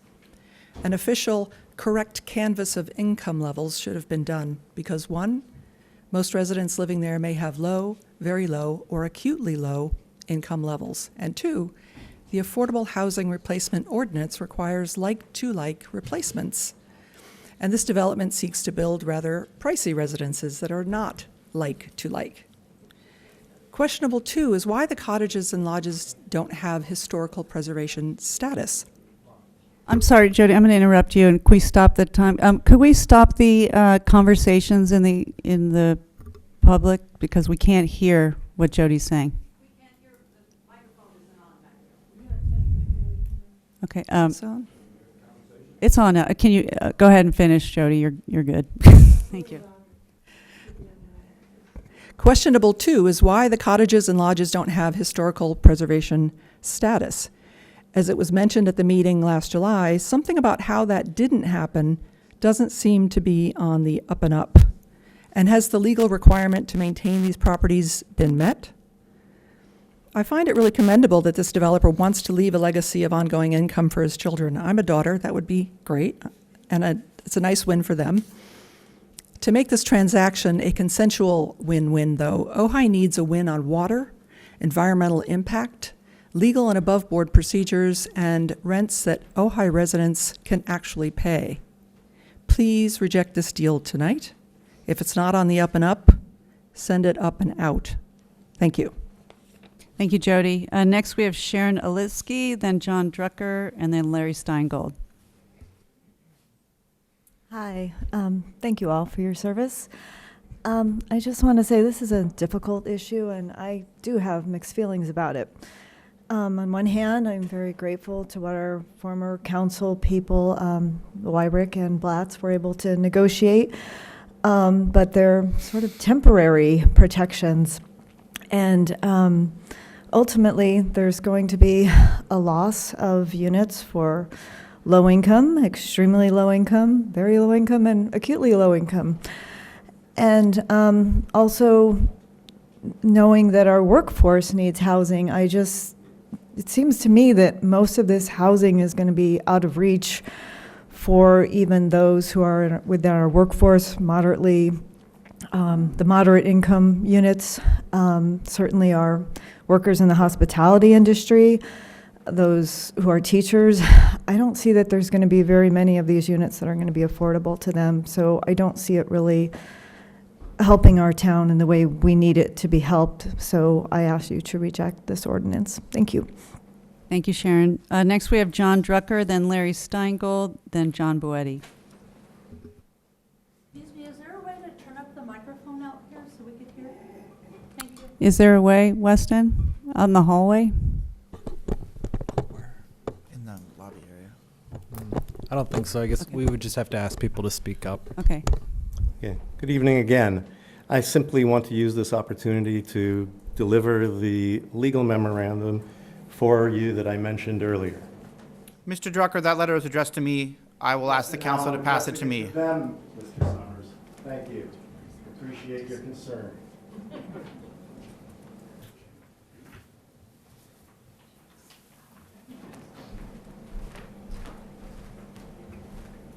Okay, next we have Larry Steingold, then John Boetti, and then Tom Francis. I agree with Tom Francis. We need to have the voters vote on the referendum. All right, very simple. You people get to walk away and look like nice people. You solved the problem, you got it off your table, and you left it. I may vote for it, I may vote against it, but that's my business. Okay, because I don't want to risk the town on this deal. Okay, and by the way, those people who may be afraid of moving to not having enough lower income, if they build Bryant, Ohioans should have the first shot. Okay, not out-of-towners, because that's why we're going through this mess. You want Ohioans to have first crack at the low-income housing? Then make that part of the deal with Cabrillo. Make it part of the deal on 55 plus over on Olive, or make it wherever. Ohioans get first shot. Then we can bend over backwards and whatever. But otherwise, why go through this? But I want to vote. Tom Francis wants to vote, and kudos, he managed to get all his people here. Congratulations, he's done a good ground game. Okay? But he wants it. Becker wants a vote. Just ask him. But the 80 grand, that's egregious. So I want to see where the numbers are coming from and how they're coming from. They don't just ratchet up 1230 to 80. Somebody's playing with the numbers. That's idiotic. So, and by that fight, maybe simply Ojai could come up with 30 Gs, and Becker can come up with 30 Gs, and the town will come up with 50, and I'll even put up 500. Okay, thank you. Thank you, Larry. Larry, I just wanted to let you know. We don't comment on, unless you We have a have question. commented. We have commented. Okay. All right. For good God's sakes, give me a break. Larry, I just wanted to let you know that there is a new housing law that that allows developers to prioritize long-term residents who have been displaced. Is it required? I think it is. It's an ordinance, so I don't think it's a maybe. Next, we have John Boetti, then Tom Francis, and then Bill Miley. Good evening, Council. 8 days ago, the nation celebrated the life of Dr. Martin Luther King Jr. on Martin Luther King Jr. Day. The things that Dr. King is most well known for, as we all know, are racial... The things that Dr. King is most well known for, as we all know, are racial equality and civil rights. What he is less well known for are his views on economic equality. But he had a lot to say about this and spoke about it on numerous occasions. Here are some of his statements on the subject. Quote, "Property is intended to serve life, and no matter how much we surround it with rights and respect, it has no personal being. It is part of the earth man walks on, but it is not man." Unquote. Quote, "When profit, motives, and property rights are considered more important than people, materialism is incapable of being conquered." Unquote. Quote, "Whatever affects one directly affects all indirectly." Reportedly, a member of our community said on social media that Dr. King would have supported the development project being discussed this evening. I believe the quotes I just read from Dr. King indisputably demonstrate that he would have been against it. Profit motives and property rights in this case are more important than the displacement of many of the current tenants who will not be able to afford the rents that the developer will demand when the project is completed. As a member of this community, I cannot support a project that will displace many of my fellow citizens, especially when the likely result will be that they will no longer have a place to live in Ojai. Let me repeat the words of Dr. King that I mentioned above. Quote, "Whatever affects one directly affects all indirectly." Thank you, John. Okay, next, we have Tom Francis, then Bill Miley, and then L. Caldwell. Good evening again, Mayor and council members. I just want to start by making the point that you guys inherited a bad decision. Last year, a council majority voted to approve a bad project that's not good for our community. And that's why a referendum to overturn that decision was filed. That's the bottom line.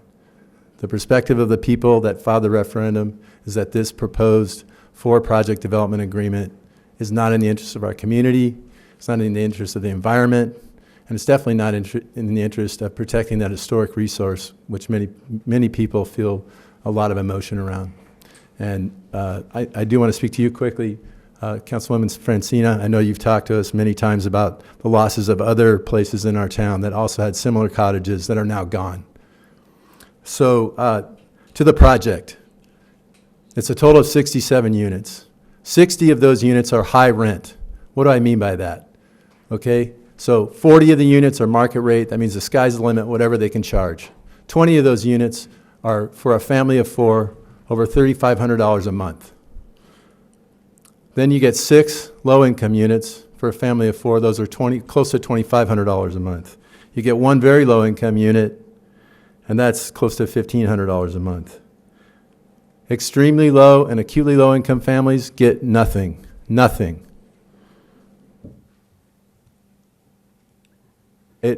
What I think is most egregious about this whole thing is that this project has been billed as an affordable housing project. That's a joke.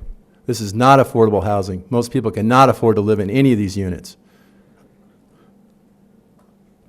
I'd like to propose tonight that the council consider a housing truth ordinance. It just came to mind for me as I was sitting here listening to this tonight. Because when the public is told that this is an affordable housing project, they actually think that people that work in Ojai that earn regular, Thank you, Tom. regular working wages could actually afford to live here, and that's not the case. This project Thank you, moves Tom. out poor people Thanks, and Tom. makes way for wealth. Okay, thank you. Next, we have Bill Miley, then El Caldwell, and then Sabrina Venskis. Good evening. For the record, my name is Bill Miley. I believe the council should place this referendum document on a future election ballot so the voters can decide. I recommend the March primary. The only question tonight is to rescind, repeal, or let the voters decide. My reasons. 1, a supermajority on October 25th, 4-1 voted in favor of the development agreement. 2, we need wider voter representation about the project's future. 3, just who are the decision makers here? Who gets to decide whether the referendum petitioners, they rule the day and get the project rescinded? Will it be simply Ojai or the Ojai voters? It should be the Ojai voters. 4, there's an ambiguous language in the petition. You can find it on the website, city website. In my interpretation, it implies but doesn't clearly state the following. A, it says 18 Mallory Way cottages and 8 of the cottages among the flowers were and are affordable. My comment is they were never designated as affordable before the replacement ordinance was applied. B, the petition fails to mention that the proposed new and rehab units will be affordably deed restricted for 55 years at the income levels of 2019 when the survey was done. C, the petition fails to state what could happen to these affordable units if the development agreement is voted down. In my opinion, the units could revert to market rate. And 5, in our democracy, we value allowing the voters to be the final arbitrators of issues. 6, informational sharing and debate is foundational for democracy and part of the transparency value of our city. It will happen that way if we put it on the ballot. Thank you, Bill. Next, we have El Caldwell, then Sabrina Venskis, and then Jay Simmons.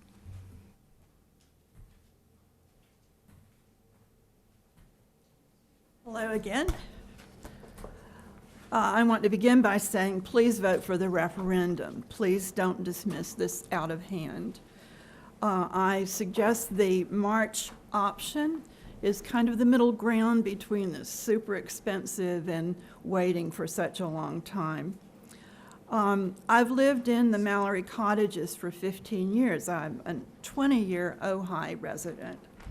And I want to speak especially to everyone who wants to stop this project. Who are you serving, and what is your vision for Ojai? The project, built or not built, will not solve the housing situation for the people who live there. The project gives us a package of things that help us. Either way, we're talking about a 3 to 4 year time for the residents to see what else can happen. If we build some low and very low housing in the meantime, and we get the first option to live there, that would solve that. if the project is stopped, we're at the mercy of continuing rent increases and many other ways to get people evicted. So we lose a lot as tenants if this is struck down. And the last thing I want to say, are you serving water security for the valley? The new Mallory project would most likely decrease the overall use of water from the current residents who are there now. Our plumbing is very old. We have a plumber on site almost every week to deal with problems that we have. And I understand that the new project will provide a lot of catchment for rainwater, and boy, do we need that. Thank you. Thank you, Elle. Next, we have Sabrina Venskis, then Jay Simons, and then Jeffrey Starkweather. Hello, council members. Sabrina Venskis. I'm counsel for Simply Ojai, and I just wanted to make sure that it's clear to the public that the lawsuit against the city has been stayed by the court, so it's not actually active right now until the referendum issue is decided. So there's no money being spent on that. It's a non-issue at this time. I also want to make sure that people understand that it's Tara Jeffries is the one that filed for this referendum and nobody else. So to the extent that there's people claiming that there's other organizations or people that filed the referendum, that would be absolutely incorrect. The deal that was struck by the last council for this development agreement was a bad deal. One of the things that I had asked the council to do before agreeing to approve that development agreement was to make sure that they get a pro forma from the developer so that the council would understand what benefits, monetary, et cetera, that the developer was getting as a result of the contract. The development agreement's a contract. And the council decided not to do that. Why, I don't understand. Of course, you'd want to know what the consideration is on both sides, right? It's supposed to be a quid pro quo. You're entering into a contract. So the council didn't have all the information the council should have had in order to determine whether it was a good deal. But it's just not a good deal because we're losing low-income housing and it won't be replaced. That low-income housing will not be replaced. The housing ordinance says that the council can require a one-to-one replacement for the type of housing that's being lost. And so the last council didn't do that. And in my estimation, they circumvented the housing ordinance, and that was just wrong because it results in us losing many, many affordable, truly affordable units that people can really afford. Finally, I would recommend... Thanks, Sabrina. Sabrina, you stated that... Do you want me to answer something? Or Betsy, you're the mayor. I just want to clarify something. You stated that Tara Jeffrey... Microphone, please. Filed, but weren't there other people that gathered signatures, such as Tom Francis? And I gathered signatures too. Yeah, a lot of people gathered signatures, but Tara Jeffries is the one that is the person that filed for the referendum. She's the proponent of the referendum. That's what that means. I don't know what you're talking about, Susan. I don't even know what that means. Okay. These are community members that go out and get the... Quiet, please. I could explain it to you. Next. If I could jump in briefly, a referendum has a legal proponent. That is the person who files the request to initiate the referendum process and then who returns to file the petitions. There is one legal proponent for this referendum. It is Ms. Jeffries, as she noted earlier. She filed the initial letter beginning the referendum process, and she filed the petitions. Obviously, a number of other people signed the petitions. The list of those who signed the petition is confidential and will not be released per state law. And those who gathered signatures is subject to community discussion, but not legally relevant. So Thank may I ask the city attorney? So those who gathered signatures... Microphone, please. The people who gathered signatures, that's public information. Only if the people who gathered signatures choose to disclose it. The city knows who gathered signatures because they had to sign the circulator's declaration on each petition. However, that document is also not available for public review. May I ask, what is the process of that the people who solicited signatures went through? Is it just, they just gathered? The process is the referendum proponent, Ms. Jeffries, filed a letter initiating the process. There are two ways to do a referendum. Either you use the full text of the ordinance or you ask for a summary. Ms. Jeffries asked for a summary. I wrote the summary as city attorney. That was then provided to her within the statutory timeline. That then became the front page of the petition. She then, her and whoever she worked with, gathered signatures. The city doesn't validate or regulate who gathers signatures up front. Instead, it's tested on the back end when the petitions are submitted to the city clerk and then to the county clerk or county clerk recorder. Each signature petition section has to have a declaration of circulator at the bottom, and that declaration of circulator is tested against the relevant standards. A person over 18 who is a registered voter, just person over 18. They don't have to be a registered voter. Person over 18 who declared that they witnessed each of the signatures on their section. But that's it. There's no further process. Thank you. Thanks, Matt. Leslie? So can I ask you who paid the filing fee for that? Was that information that you have? There is no filing fee for a referendum. There is no filing fee for a referendum? Nope. Okay. Thank you. So there was no fee paid.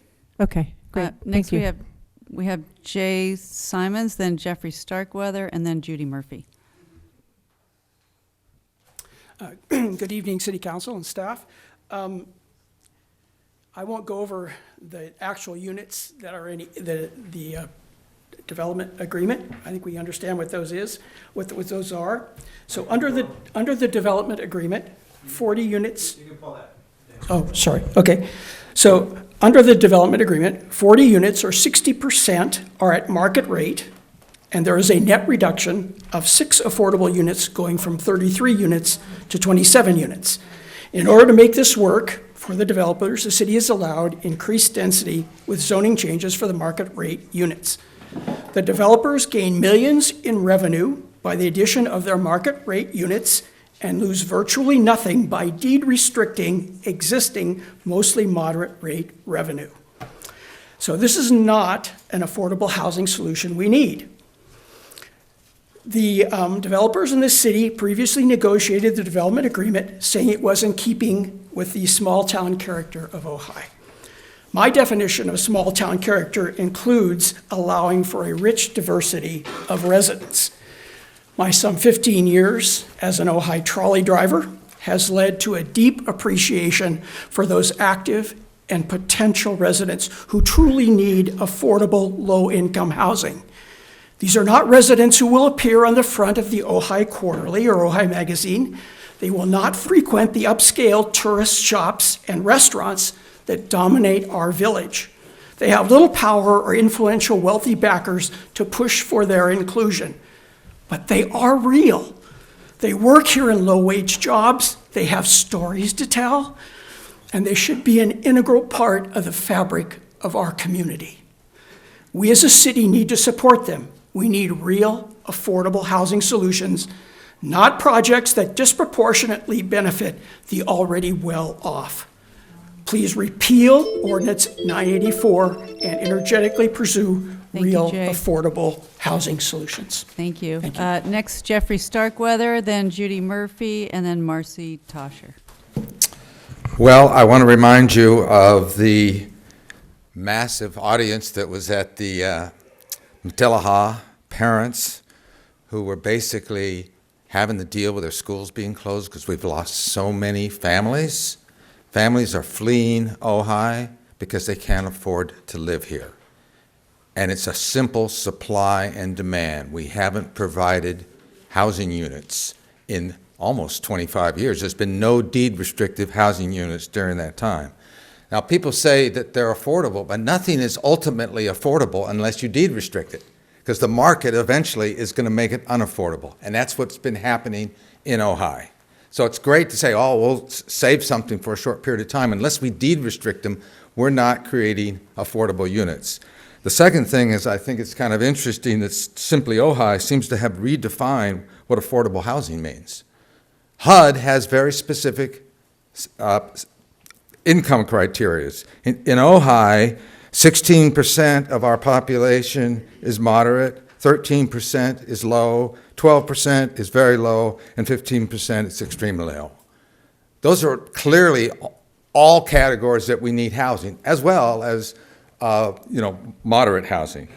Finally, I would say we need to do this, a referendum, as soon as possible. You can see the conflict we're having. We need to move on, and I think we need to have a referendum that's focused just on this one and doesn't get caught up in the political parties that you're going to get if you go to a presidential primary election, or if you take it back to the general election when we have the mayor running and Sousa's seat is up. We ought to have something just on this issue, educate voters, debate it, and let's move on to all the other things that we need to be accomplishing. Thank you. Thank you, Jeffrey. Next, Judy Murphy, then Marcy Tosher, and then Joe McDonald. Good evening, council members, mayor, staff. I have to tell you, I'm disappointed to be here tonight. The city council worked for over 2.5 years to come to an agreement on the Becker agreement. There were multiple hearings. The public spoke, and they spoke again. And now it's all being turned upside down, and we have to start over. That is a mistake. If we have to choose one or the other, vote to overturn or take it to the voters of the city, I certainly hope you let the city residents get their say. One last thing. Several have mentioned tonight that the rents are too high, and in the Becker agreement, they don't include low and extremely low rentals. Those rentals require subsidization. They require government money. They require city or county, state, federal money. You cannot pencil out an agreement for extremely low income housing without that. Now, we will have other projects coming before us soon, and I think that's a chance that we will be able to see provision for those very low-income people that everyone is very concerned about. Thank you. Thank you, Judy. Next, we have Marcy Tosher, then Joe McDonald, and then Mary Nelson. Hi. Words have consequences. Please examine the word affordable. What does it really mean? Legislation governing the meaning of affordable housing would have you believe that affordable means truly affordable. It makes everyone feel good and want to support any developer coming along who has co-opted this word and hides behind it. The consequences of building out units that are anything but truly affordable and eventually will evict people from their current truly affordable homes. That will be devastating. So-called affordable housing is nothing more than a clever marketing strategy propagated by the real estate lobbyists. Don't be lulled into a blind acceptance of the label. Look behind the curtain of so-called affordability. Affordable is defined by Webster as having a cost that is not too high, and if rent is affordable, it means that its price is low enough that most people have enough money to rent it. It's also been referred to as being accessible.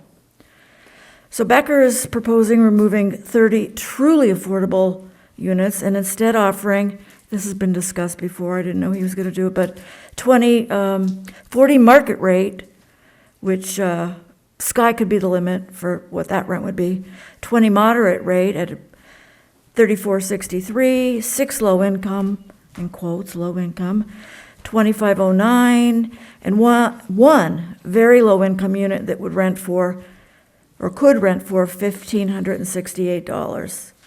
That basically would be a one room, the corner of the room equipped with a dorm fridge, a hot plate, a microwave, and a small sink. I don't even know if this unit could qualify for Section 8 housing. So banish the word affordable in this context and instead look at the actual numbers and ask, can most of the low and very low income residents of Ojai really afford these units? I don't think so, but why don't you ask them?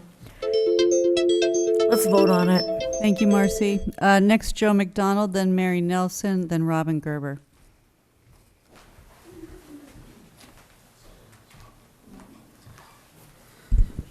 Hello, City Council.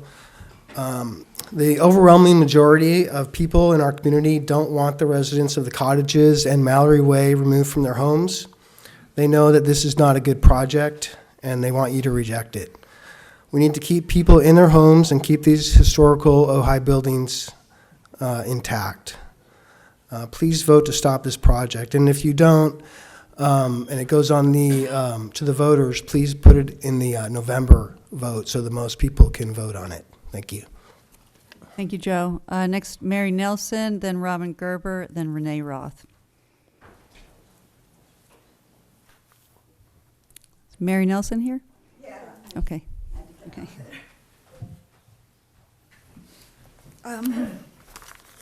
Good evening, Council, and thank you for doing this thankless job. I have a letter here to read that someone who had to leave wrote. But first I just want to say, do we really want these giant developments, 60 unit condos in one of our older, quieter neighborhoods? I wouldn't if I lived there. So this is the letter. While I have come to this issue rather late in the game as a non-City of Ojai resident, I still want to make my thoughts known about this proposed project. Aside from issues of water scarcity, traffic, insufficient parking, gentrification by replacement of 42 existing truly affordable units with 40 market rate value units and 20 moderate units, the income threshold of which is far above what many current residents could only dream of making.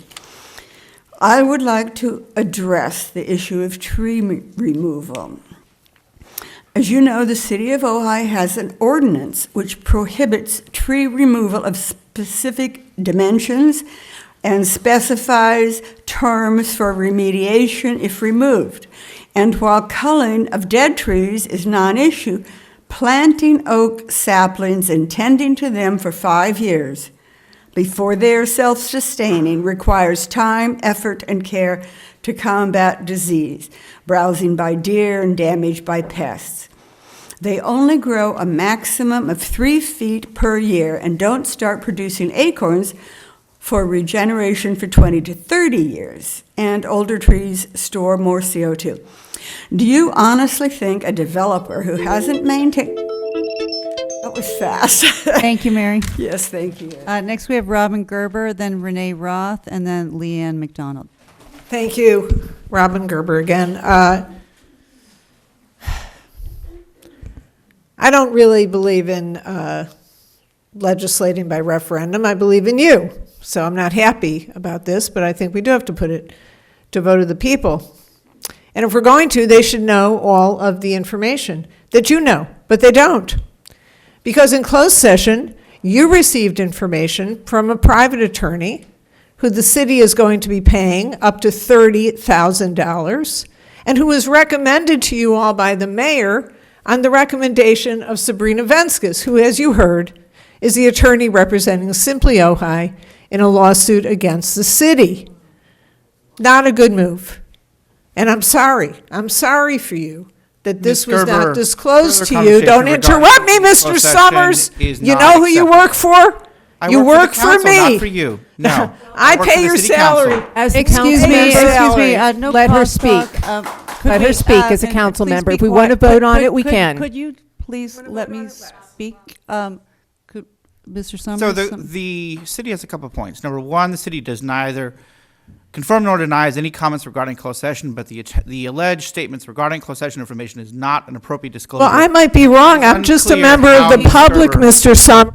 It is unclear how Ms. Gerber has that information. Nonetheless, the city cannot and does not confirm nor deny anything regarding that information. Thank you very much for that. Thank you. Now that you've interrupted my public comment. The council can declare Ms. Gerber out of order unless she returns the item on the agenda. Would you like to do that? Do you want that to is declare me subject out of order? to the council override, of course. Okay. Could we stop yelling and, counsel? Counsel? So, as noted, Ms. Gerber can finish her comments, of course, regarding the question of submitting to the voters or repealing the ordinance. The council could also allow her to continue her other comments regarding closed session information, as Councilman Rule has asked for. I understood that to be a motion to overrule the I will not be chair. censored by you or this council. I am The a city member council- of the Excuse me, could we let our, making a public could we let our comment, city Madam attorney Mayor. finish his sentence, please? Okay. Yep, go ahead. So, as noted, the mayor, as chair, can rule Ms. Gerber out of order regarding her attempted leak of closed session information or apparent closed session information, and the Councilman Rule can seek to overrule that as an appeal of the ruling of the chair. That appeal requires a second, and then majority vote, of course. So again, we are talking I about would- the I would say public's it's- right I would to say know. it's out of order. Is there a motion? I want to ask Mr. Summers, why can't the public know this information? Why is this privileged closed session information? This seems to me that the public has a right to know how the funds are being, public funds are being spent, and it's a small town. All public funds are public. That is correct. The warrant register will reflect that at some point in the future. At such point as invoices are received and checks are paid. The city cannot pay money in secret, and it has not done so, and it will not do so. That is not on tonight's Really, agenda. who knows about it, Mr. Summers? That is not on tonight's agenda. The Why wasn't broader it report- question, Excuse the me, broader could you let me questions finish? regarding the information the city council received in closed session about the options and the risks is privileged because it provided the city council an unvarnished, uncensored assessment of all of the options and all of the risks thereto. The city council alone is privy to that information. I realize that puts the voters in a bit of a tough spot, but the reality is the city council is entitled to have confidential conversations with its attorneys regarding any matter that is a lawful subject of a closed session. The city council did so. It received confidential advice from its attorneys regarding the subjects of those closed sessions, and the city council majority alone can waive the relevant privileges. We have no majority vote to waive the privileges, so we must protect those privileges. This is very important, what you just said. So at what point can we waive that privilege? The city council can vote in closed session to waive the privilege, Okay, thank you. but it would take a city council majority vote to waive the privilege, not any one. Okay. 2, 3. 3 is the correct. So I'm just going to suggest to move things along that we give Ms. Gerber the option of speaking about the agenda item, not including this material that is going to be discussed in closed session. But if she insists upon speaking about that issue, then I would prefer that she not speak. So is that a second to the mayor's motion? Or is that a motion? I'm sorry, I'm confused. Are you making a motion? As I understand it, the mayor made a ruling as chair. Councilman Okay. Rule, I believe you made a motion to override that. I did. I didn't hear a second. I'll second Councilwoman Leslie Rule's motion. I'll Then- second. Understood. Then, Mayor Pro Tem, then I'd recommend simply taking a vote. Majority rule. Okay. All in favor? Aye. No? Rachel?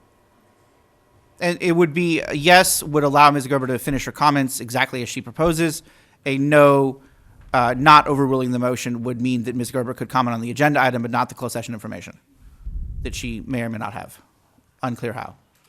Ms. Gerber, I would really ask that you keep the city in mind when you make your comments, and that you recognize that there are some of us on this council that are really trying hard to move decisions forward, and the best way to move those decisions forward are by coming together. And even if we don't agree on everything, that we can at least have conversations that are civil. The civility of our council and the civility of what happens in these rooms is in question. Yes, there are perhaps some things that need to be disclosed, and I am all for transparency in the right ways. And so I'm going to vote to let you proceed, and I'm asking you, please, to keep that in mind. So the motion passes. That Okay. correct. And Madam Governor can proceed. And thank you, Matt. I think the Constitution gives me that right too. But let me say, Councilwoman Lang, that was a lovely statement, and I truly, truly appreciate it. So let me finish by saying there has been items that have happened in the closed session that the public need to know. If anyone wants to see them, they can take a document from me, and you can see what else was said that should not have been said, and I think that there's very firm legal ground for doing that. I won't take up any more of the council's time. Thank you. Thank you, Robin. Next, we have Renee. Quiet, please, in the audience. Renee Roth, and then Leanne McDonald. Yep. Good evening, Council. I do want to make a special welcome to our new chief. We don't normally have fireworks like this tonight. This is an exceptional night, and we're managing to remain as calm as we can. So welcome to you too. I would like to say that, you know, I'm really kind of discouraged by what I'm seeing here and the display of emotions. There seem to be a lot of people who are new experts on what affordable housing is. And they're coming up and telling you that you're not going to have any affordable units in an agreement that was developed over many, many years with many people involved. It's very disconcerting to me. You have an obligation to do the public good in this situation, and we need to get the facts out. The way you get affordable housing is not by sticking a private developer in the middle of a development agreement to start demanding all the units now be affordable units as that private developer goes forwards. That's not how you get affordable housing.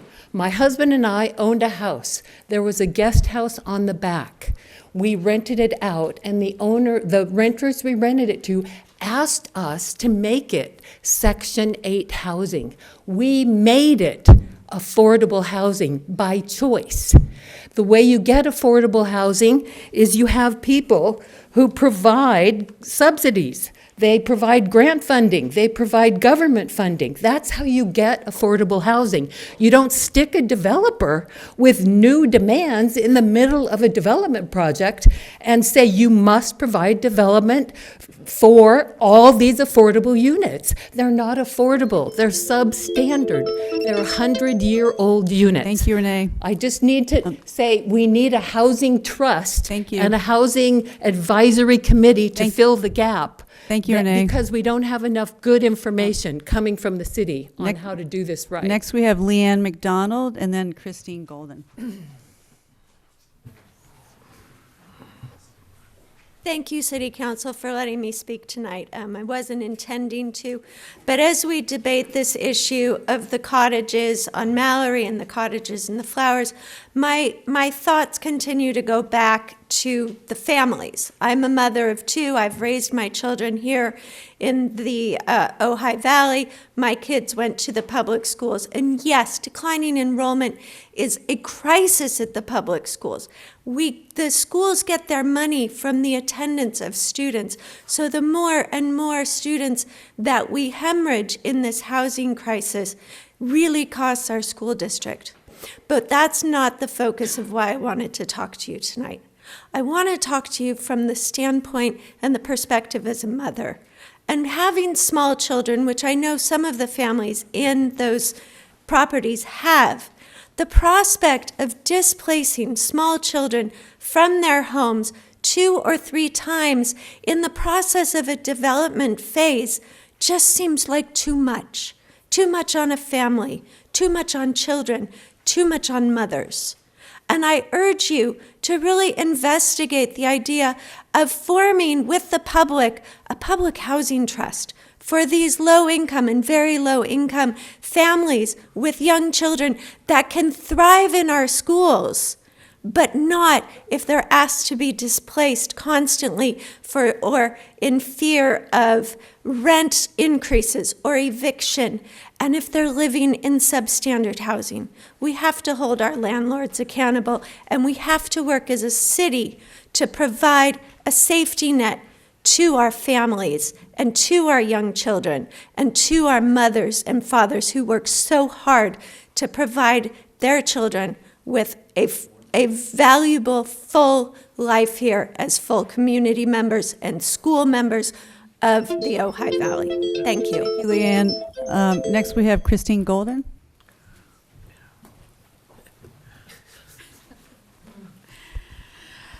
Well, hi. I see you have a choice here to vote either for repealing ordinance number 934 or submit ordinance 934 to the voters of the city of Ojai. I want to encourage you to go with number 2. Submit this to the voters of Ojai, not to get yourself out of the hot seat. You're in the hot seat. You're not going to get out of it that easy. But it's the right thing to do. It's the democratic thing to do. You could see by the public comment here, this is just way over the top. It needs to go to the voters. You did not, any of you, I think I could fairly say, get a mandate to sit where you're sitting tonight. The vote was so close. So take this to the voters. Give it to us and trust that we have the intelligence to sort through the facts and we can make the correct decision for the citizenry of Ojai. And since I have a little leftover time, I'll bet you didn't know that when your nose gets cold, all those things that prevent viruses go to sleep. So close the doors, because anybody out there with a cold nose, and I saw Susan going like this, you're going to get a cold. So that's my little bit of wisdom. I know you guys really miss me. I miss you too. Bye. Thank you, Christine. Any comments on Zoom, Weston? Yes, Mayor, and I will remind Zoom attendees we are speaking on item 3 before item 2 due to council action. First, we have Karina. Karina, you have the floor. Hi, thank you so much. Thank you, Mayor Betsy Sticks and council members. Really appreciate this opportunity to speak to you about this situation. I just want to point out that a person working minimum wage in this town, in the state of California, let's say they make $16 an hour, they're making $33,280 a year. The quote low income housing that is proposed is for $75,000 income people. So that doesn't really solve that issue. I would also like to say that I am really disheartened and appalled by all of the people, Robin Gerber, Anson Williams, John Drucker, etc., who are just hiding behind technicalities about closed sessions that we may or may not know the information about as a way to dismantle what the council is trying to review. And I strongly disagree with this type of politicking, especially in the 9th hour when we as a city are really trying to figure out how we should go forward with these historical sites. I'm so sorry that we have to do this.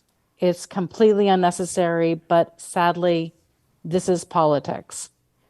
Regarding the public school system and everyone tying in the enrollment to low-income housing, I'm not sure I see that. So I think we should look at that. Thank you very Karina. I just got a message that the Zoom link is not working. But I got it working after 15,000 okay. tries. People are speaking on Zoom, so it is working. I got it working after Okay, 15,000 great. tries. Thanks, you. Karina. All right, next Weston. Next, we have Catherine Donwan. Catherine, you have the floor. Yes. Hi again. I thank you. I thought I was planning to say my piece in the public comments, but then listening to some of these additional comments, it made me realize that for people who may not have been following this process since July, which was the first major meeting I attended, might not be aware of like the major changes that have been made to this proposal over time and some of the considerations that I was staunchly against this proposal from the get-go, but after attending meetings and seeing how hard the former council worked to revise the agreement and have the additional protections in place, started to change my mind. And what was especially impactful was the fact that without this type of agreement, though those homes are affordable, they are not affordable housing. They're not protected by law. So there is a possibility that those plots are already owned, and who knows what could happen if they're not protected. There was also a comment about the effects on traffic, having more people. Well, if anyone is aware of the current proposal by the school district to consolidate schools, you may or may not be aware that that consolidation will significantly impact traffic in our valley. And I do think that affordable housing is directly tied to the enrollment in our schools, because I have seen it growing up here, graduating from Nordoff between 2006 and now. We have seen a significant reduction in our enrollment as well as our population. They are absolutely tied together. So I strongly advise you to, at the very least, send this to the public for our vote so you can see what we really think. Thank you. Thank you, Catherine. Next, we have Karina. Karina, you have the floor. We already had Karina. Yeah, you already. Oh. Okay, Am I that's all, Mayor. talking? Apologies. No more on Zoom. Okay, thank you, Weston. Council, would you like to take a break before we come back, or are you ready to keep going? You ready to deliberate? I'm ready to go home. Okay. Can we move on to discussion, and then we'll take a break? Okay, so we will move on to discussion. I like to keep going because I already took a break. Okay. Who would like to begin? Well, I'll start. Okay, go ahead, Leslie. Ms. Mayor. I would like to ask my fellow council members if I may make a statement that is not tied to any lawsuit towards this city, is just simply a statement that I believe needs to be made. I think that transparency only happens when people stand up for it. There's not a right or right way to do transparency. And for those who have accused me of being horrible, you don't know what you don't know. So please. And so I'm asking for my colleagues to allow me to speak. I would like to stay on the agenda. We have a very packed. This is an agenda. This is an agenda item. This is an agenda item. This is on the development agreement. Yes, I'm trying to get people. Yes, this is on the You have a right development. to speak. You don't need our permission. Okay. There's no crosstalk. No, Okay. but as long as it's the agenda. Oh, it's item. absolutely the agenda item. Absolutely. Okay. So as has been mentioned, we hired an outside law firm for $30,000. Councilmember Rule, I didn't understand the council's direction to include potential disclosure of closed session information. Well, that is what I am asking Which is here. illegal, correct? Unless the council votes to waive the privilege. I'm asking the Or council to certain vote. other exceptions apply. Okay, yes. so we need to vote right now to waive that privilege. Or defer the matter. It's not necessary to decide the item. Okay. Well, I would defer it, and let's continue and talk about the development. This is very pertinent to the development. I will say this is all about the development agreement. So I am asking my council members to allow me to speak in public, to be transparent about what has occurred. And I will say again that I am not speaking about any ongoing litigation. This development agreement is not in litigation. It is It not. is in litigation, Councilmember Rule. In what way? Simply Ojai versus City of Ojai. As Ms. Venskus noted, the lawsuit is stayed. The lawsuit but is stayed. does not mean non-existent. The So matter is currently in litigation. The lawsuit is not against the Becker Agreement. The lawsuit is against the city. The lawsuit challenges the city's approval of the Becker Agreement. That is absolutely against the Becker Agreement. The lawsuit has a half dozen causes of action that the council has been provided, and those are available. That's a public document. The lawsuit challenges the city's approval of the development agreement directly. Thus, the Becker agreement is very much the subject of that lawsuit. And I will say to my colleagues that there is nothing that I am going to say that in any way will affect the outcome of that litigation, which is the main reason for having a closed session. That we discussed many things that have nothing to do with the outcome of that litigation. I am asking my colleagues to vote to allow me to speak publicly. Okay, so that's a motion. You just made a motion. Yes, please. Okay, is there a second to that? So I want to comment. In my career as an attorney, I've been in Matt's seat and advising boards about litigation. And those always happen in closed session. They never happen in the open eyes of the public. And one of the main reasons they don't is because it would be really dumb to play your cards to the other side. Agreed. Although that happened quite a bit. Agreed, it would. Before we ever got a chance to look at this. Agreed, it would. So, Please, no but crosstalk. Look. You looked at me. There is very important, it's a very important principle that we not discuss what happened in closed session. Council is telling us that you're violating closed session confidences. So what you are proposing essentially to do is to destroy our ability going forward to hold a closed session because we cannot trust those people who are participating in the closed session with us. So, you know, people are concerned about division. Hey, we're getting it right here. Yes, we are. Can I respond to that, please? Yes. Thank you. Yes, that is really, really true if what I was going to disclose had anything to do with the litigating matter, which it does not. And I agree, but my problem is that so much went on in closed session that should be made public. Well, we have a motion. Do we have a second? But didn't we also have a motion that we're going to have a closed session to lift the privilege information? We had a motion to have a closed session regarding the claims made by Councilmember Rule.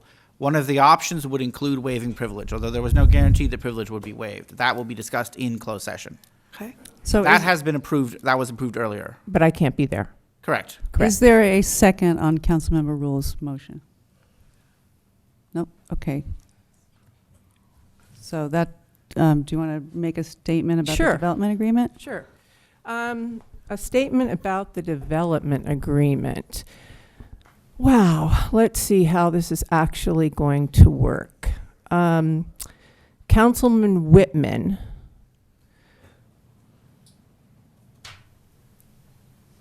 when Sousa Francina asked about the mayor's ties to simply Ojai, you told her that she was talking out of her ass. Wait, excuse me. I said, Councilmember Rule. Excuse me. I said there were dotted lines. Excuse me, Councilmember. We made a motion that you would not talk about closed Oh, I'm session, sorry. I thought we made a motion that I would. I so apologize. I really. That motion did not get a second. Oh, I'm sorry. I thought. No, okay, it did could have not. sworn it Would did. somebody like Oh my to God, talk I'm so about sorry. the development agreement that's on the agenda? Would Yes. anyone like to share? I'll Rachel, start. you ready? Okay, go ahead, Susan. Okay, so Councilwoman Leslie Rule and I were ready to vote to submit ordinance number 934 to the voters of the city of Ojai and direct the city clerk to prepare the necessary resolutions calling an election for council adoption. So I would like to make that motion again, as I tried to do at the last session, and so that we can move forward. This is I believe this is our 26th meeting on this item. I've calculated hundreds of hours, and I hold you responsible for bringing this around in circles again for another 2 hours. I want to take, I would like to know, you asked for more time to investigate. I'm interested to know what you learned in that time, but that is my motion that we submit this to the voters. And what was the date? Did you give a date or no? The date? At which election? The date for the election? Yeah, which one would you like to submit it to? Okay, I think we need council discussion on that. Okay. Yeah. Okay, so we have a motion. I would like to second that motion to take it to the voters and to discuss the date. Okay. All right, we have a motion. Does anyone want any more discussion? Yeah, I thought I'd get the opportunity to discuss my views on the project. This would be the time. Okay. So I appreciate the people who have said that we've been put in a difficult position, because we've been put in a horrific position. We are here to either take away a decision from the prior city council or take away a decision and give a decision to the voters. And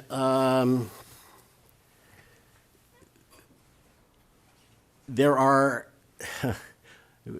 first of all, I want to, comment on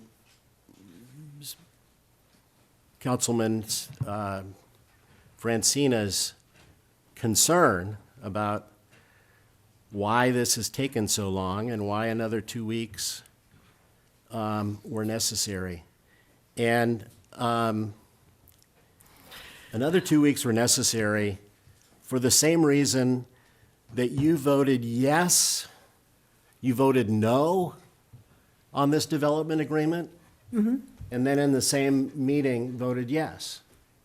So there's a lot. Please no crosstalk. There's a lot of issues swirling around here that are very difficult to determine, and I want to make the right decision. Yeah. So,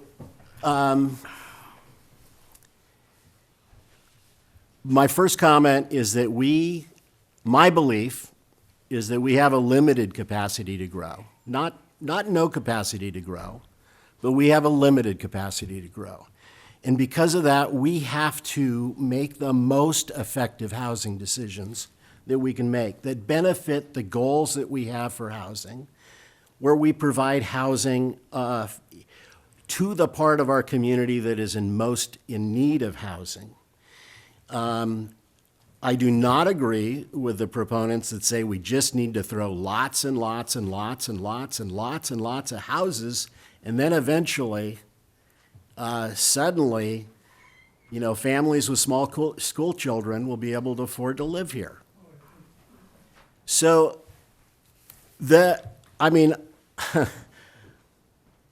when I was going to school here in 1978, we had declining enrollment. When my kids started school here in 1996, we had declining enrollment. We will continue to have declining enrollment, and we cannot build so many houses to get us out of declining enrollment. Where are those people going to live? Where are they going to work? We don't have the jobs in this town to support another 1,000 kids and their families to move into this town. So suggesting that this is going to cure the school problem, I'd love to see someone do an actual analysis on that. But I know that I just recently read an article about a school district here, or a city here in Southern California, that has developed extensive affordable housing, and they can't understand why their enrollment is still going down. but it is still going down in that city, despite having built something like a 10% increase in housing over the past few years. So this is not simple economics like you can supply and demand. You can say how much, if you have enough houses, eventually the price is going to go down. I've never heard how many houses that is. Is that 10,000 houses? Is that 50,000 houses? When people will suddenly say, hey, I'm not going to pay for $1 million house in Ojai anymore. I want us to build affordable housing, but I want it to be really thoughtful, that takes care of the greatest number of people who live here today. And one of the things that's been very disturbing for me, and I'm not going to speak for Councilman Francina, but I bet it has something to do with why she voted no and then yes. And that is that we've got, I'm just going to call them, 30 family units who currently reside on these properties. And they are going to be displaced if this project goes through. There are provisions for some protection, but those protections extend no further than 2 years. And so they are not going to have a place to go. There's been this concept that they're going to be able to get in line for housing at the new moderate housing that's going to be built. But you're talking about a $2,000 a month increase in rent for them. And so it really bothers me that we have actual people to look at here who live in this community, this small neighborhood. They're going to leave, and we haven't done anything meaningful to make sure that they're taken care of.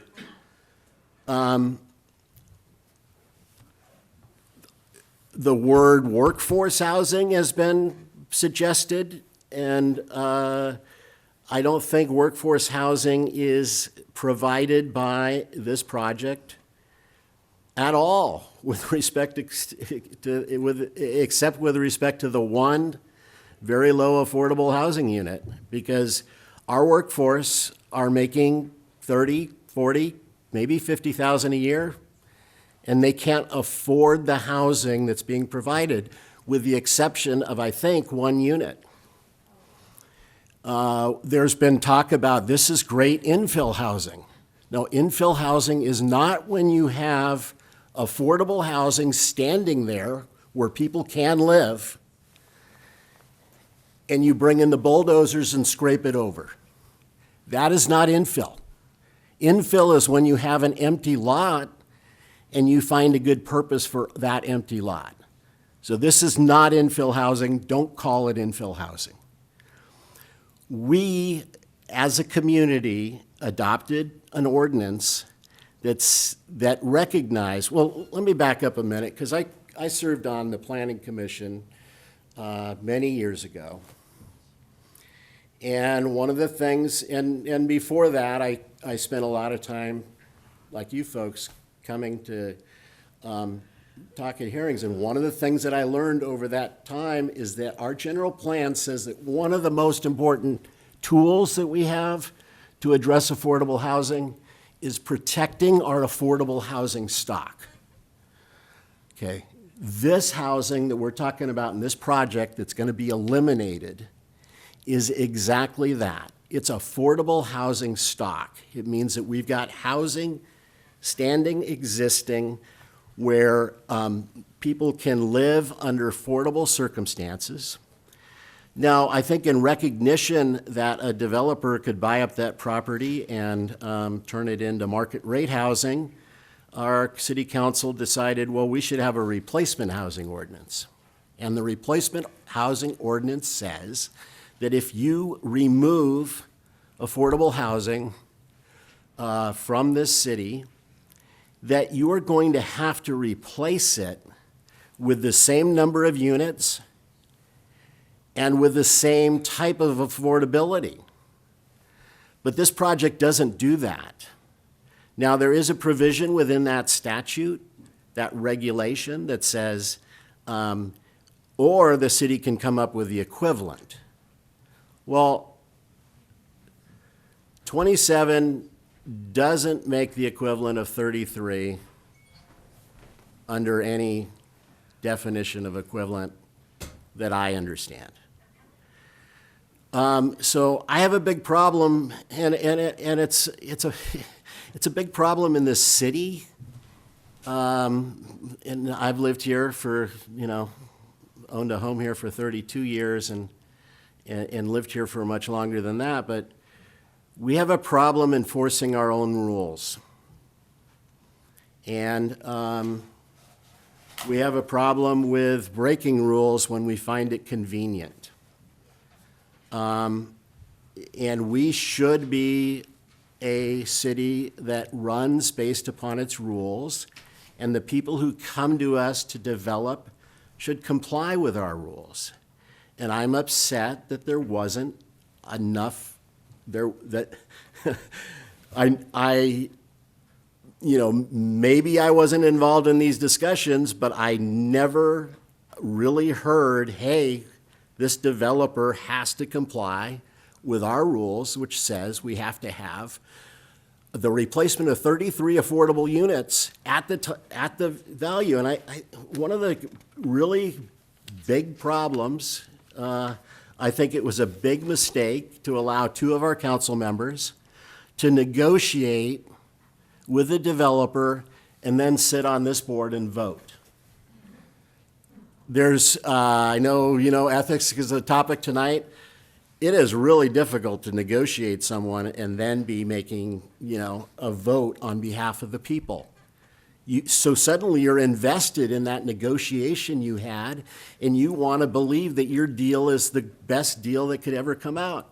And it just doesn't work that way. I'm someone who's been involved in lots and lots of negotiations, and I was somewhat dismayed by how this agreement with Becker, for the Becker Development Agreement, was carried out. I think it was a mistake to have city council members repeatedly say in open session that this developer was giving us a great deal, so much better than anybody else. We've talked to other cities, and we're getting such a fantastic deal out of this.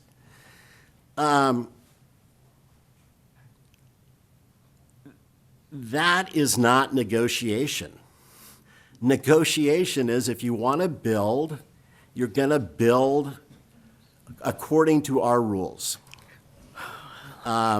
That approach, saying this was the best we could do and it's a great deal, was more like advocacy for the developer than negotiating on behalf of those people who live at Mallory and Cottage.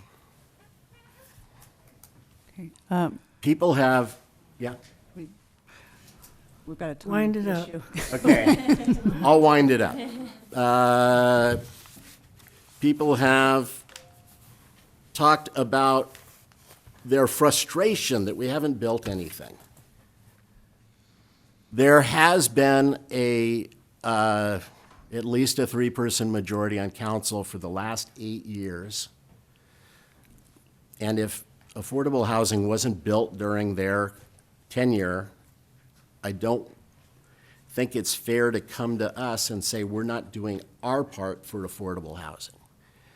We've had a lot on Montgomery that the city has said is available for building affordable housing. It hasn't been built. So I know it's hard to build affordable housing. But if we end up turning this down, I don't think that it's going to be because,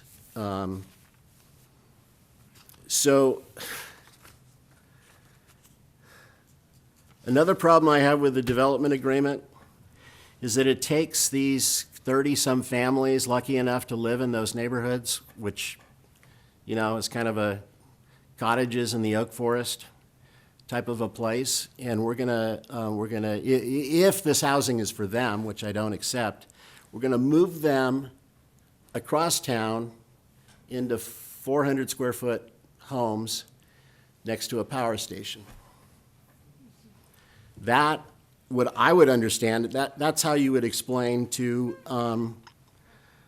a elementary school class social justice. I'll wrap it up. Okay, thank you, Andy. All Okay. right, we have a motion, we have a second. Any other comments? I have a comment, actually. So let me say one last thing, and that is, if I were to vote to take this away from the voters, it would be because I would be very much concerned about misinformation. I would be very much concerned about how unfair it would be to put the voters in a place that I found very difficult to work my way through with legal counsel. So our voters are not going to have legal counsel. But I will also say that if I vote to give this to the voters, it will be because my understanding is that the best way for the city of Ojai to do a good job concerning affordable housing is to give the vote to the voters. That is our best path forward, legally, as I understand it. I'm not going to share the legal advice I've received. Go ahead, Okay. I'm sorry. Well, I would also agree, thank you, Andy. I would also agree that legally, that is the best decision to give it to the voters at this point. We need to take care of our city. Of course, we know that this development agreement, we've known it all along, it does very little to provide housing for the disadvantaged, and it creates many homes for the wealthy. So I think that's just the bottom line. Is that what we want? This is not what Ojai needs. We've heard it over and over again. We need low-income housing, and this does not increase housing equity at all. And we've gone over the numbers: 67 units, 40 market rate, 20 moderate. That's $3,500 a month, which adds up to $42,000 a year in rent. This is too much for those Ojai families. So talking about increasing numbers of kids in schools, that is too much. This means that 60 out of the 67 units are out of reach for those who really need help. That's why this does not make any sense. And in terms of the referendum, we had over 600 Ojai voters sign this referendum. That's well over 10% of registered voters. That's a lot of voters. And nearly all of them signed because they understand that this development agreement is not good for our community. So last year, the council approved the development. This is a false solution that harms our disadvantaged members of our community. 60 more units of high rent housing is not what Ojai needs. And the overwhelming majority of the people who came and spoke about this over in all those meetings were against the development agreement. So placing this on the next general election, November 2024, is the best decision, I think, because this will increase the number of voters who participate in this important decision. That November 2024, as I believe Matt said, is a presidential election, and that's when we will get the most voters, and they will understand the issues. So that's my opinion. Okay, any other comments before? Yes. Wait, we have, Rachel, do you want to speak? Okay, we have a motion and a second. Do you want to? I want to make a comment. Okay, I'll make a comment. Okay, my comment is, with all due respect, Councilmember Andrew Whitman and Mayor Betsy Sticks, there's nothing that you said tonight that we haven't already has already been repeatedly stated by either members of the public or myself when I was opposing this development agreement.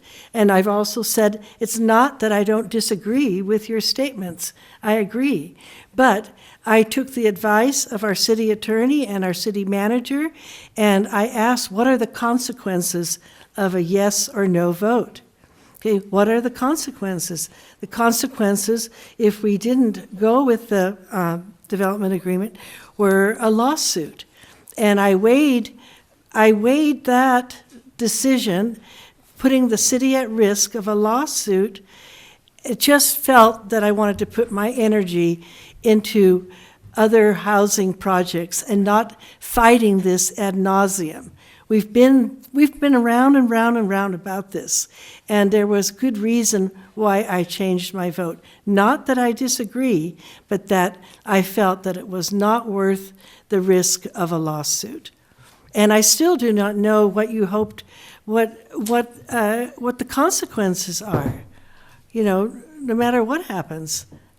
I don't know that, I've had it explained, but it's still in my mind, if we can't, as I understand it, we cannot force a private developer, as Renee Roth stated, and possibly others, we can't force a private developer. I mean, we've gone around and around about this, that the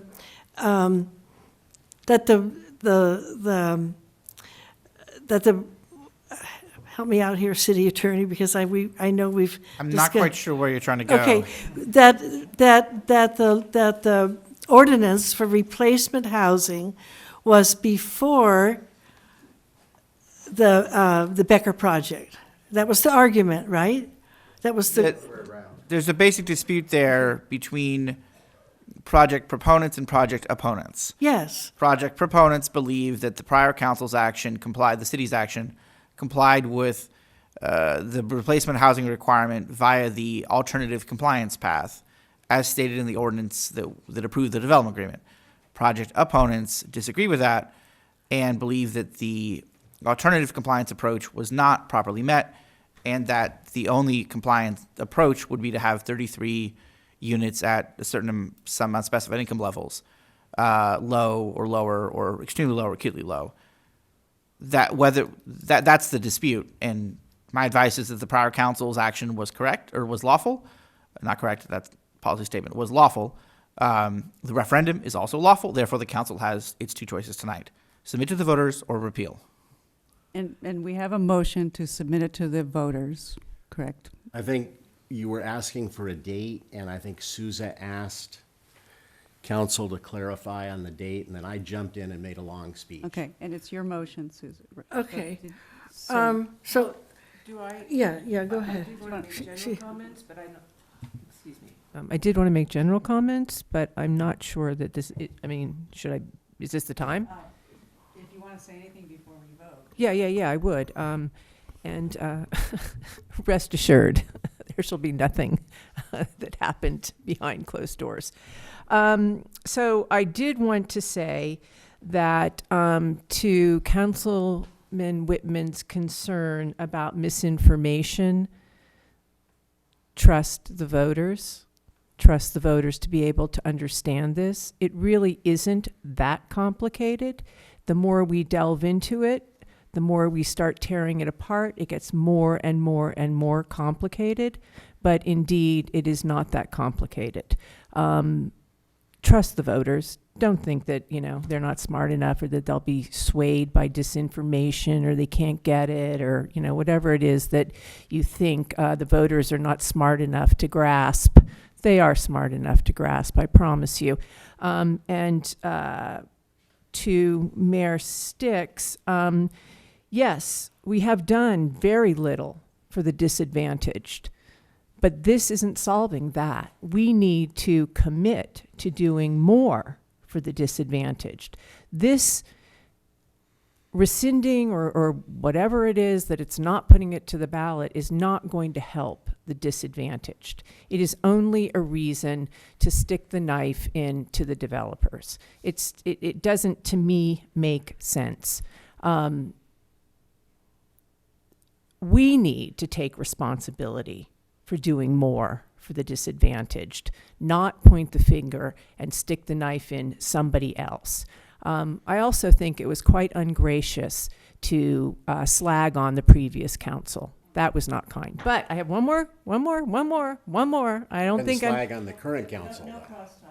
yeah, no, I mean, I don't think the gavel is appropriate at this particular point. Okay, good.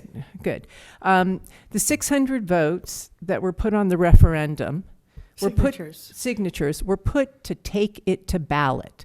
To assume that you know how they wanted to vote is, to me, sort of, how do you know how they wanted to vote? Those when you say 600 people signed to take it to ballot. That's what they signed for. So take it to ballot. Take that to ballot. And let's see if I have, the other thing, Suze right. We've gone around and around and around, and the people who don't like the development agreement see all of this one way, and the people that do see it another. In the end, we have to trust the people to make the decision. And so, yes, thank you. So we have a motion to take it to the voters.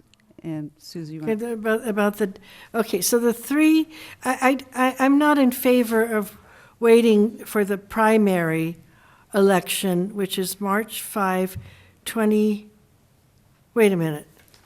I'm not in favor of the November 5 general election. I'm not in favor of that. So for me, God, that seems like a long way off. So 1 year is one option would be March 5th, 2024, the primary election, $12,500, unless we're willing to pay $88,000. So there are three basic choices for the election date.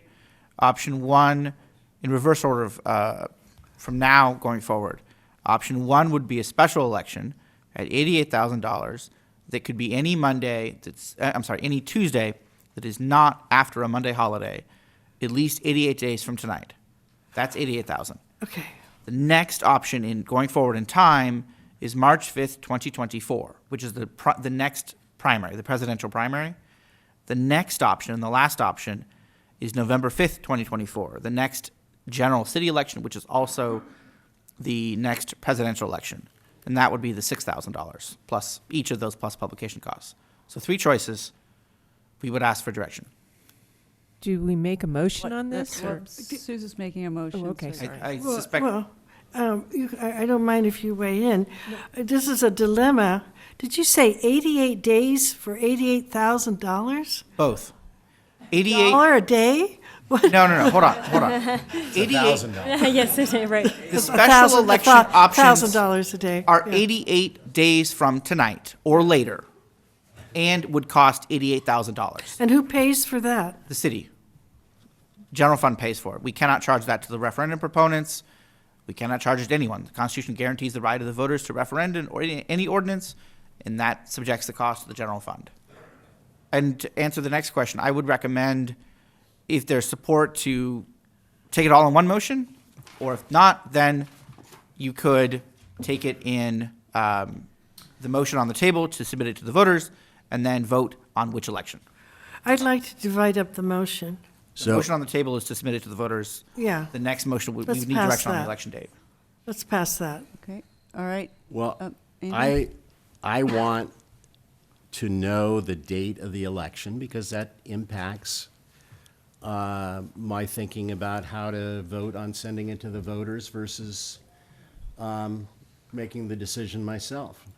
Do you want to make a substitute motion? I'll make a substitute motion that we send it to the voters on November 5th of 2024, when we can be confident that we'll have the largest participation by our community in that election.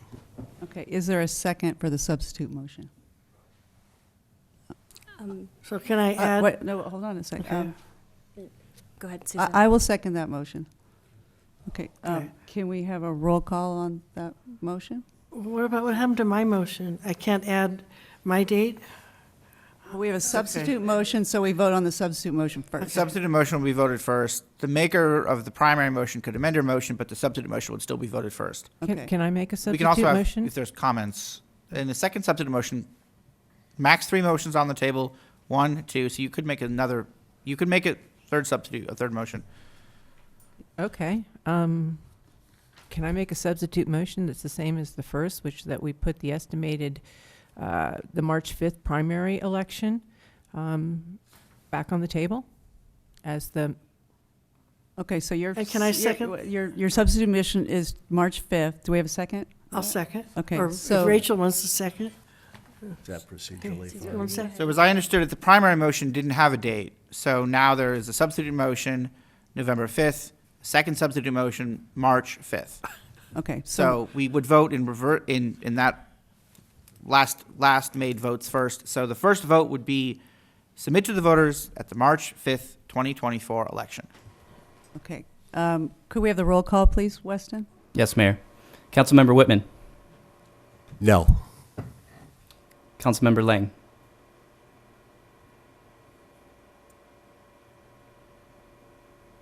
And this is for the March election, is that correct? Right. Okay. The motion we're voting right now is to submit it to the voters at the March 5th, 2024 election. Okay. This motion passes, that's it. If it fails, then we would vote on the November 5th one. Could I make one comment? Is that all right now or not? You're the mayor. Go Okay. ahead. Yeah. The reason why November 5th, 2024 makes so much sense is because there'll be so many more voters who will turn out for that specific election. So, yes, so that's why. Okay, so go Well, ahead. may I make a well, comment also then? Yeah. The reason for, the ideal would have been to have it a standalone, so that it's just a clean debate on one item, but we don't want to spend $88,000. And I'm in favor of March 5th, 2024, because it's sooner. Okay. That's well, reason enough. So we have. can I make a comment? Thank you. I mean, why not? We're all doing it. Sorry, but, it's getting late. I think that it is a reasonable date, and basically it's the mid-ground. Yes, it would be best to have it as a standalone so that people could actually focus and they would be less inclined just to simply, fill in a bubble or, listen to their neighbor or however they're going to do it. But yes, that's $88,000. A primary election gets out the people who vote in primaries.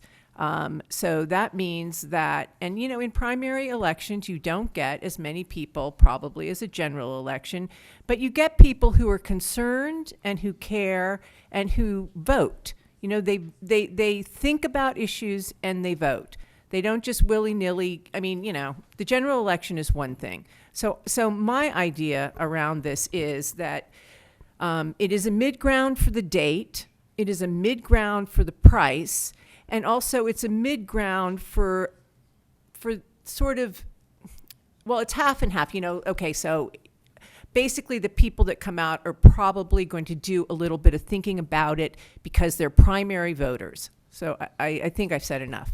So that's why I have made this motion on March 5th, 2024. Okay, so we still have this motion. I'm going to comment too, okay, and go that ahead. is if the goal is to give the democracy the greatest chance, then you would have the election under circumstances that would have the greatest number of participants from our community. And as you told me, we should trust the voters that even though there might be other things on the ballot, that will carefully consider this one as well. Okay, And, all right, we have a motion on the floor. Could we continue the roll call, Weston? This is for the March 5th, 2024. Yes, continuing roll call for the second substitute motion. Councilmember Lang. I can see that my role here on this council is to be the tiebreaker. That's a really hard role. I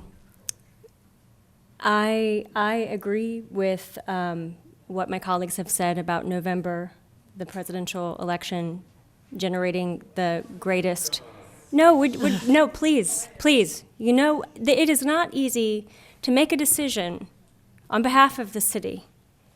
I wasn't finished talking, and I would really appreciate it if every time I voted something, I didn't hear a lot of back talk, because it's hard to make a decision.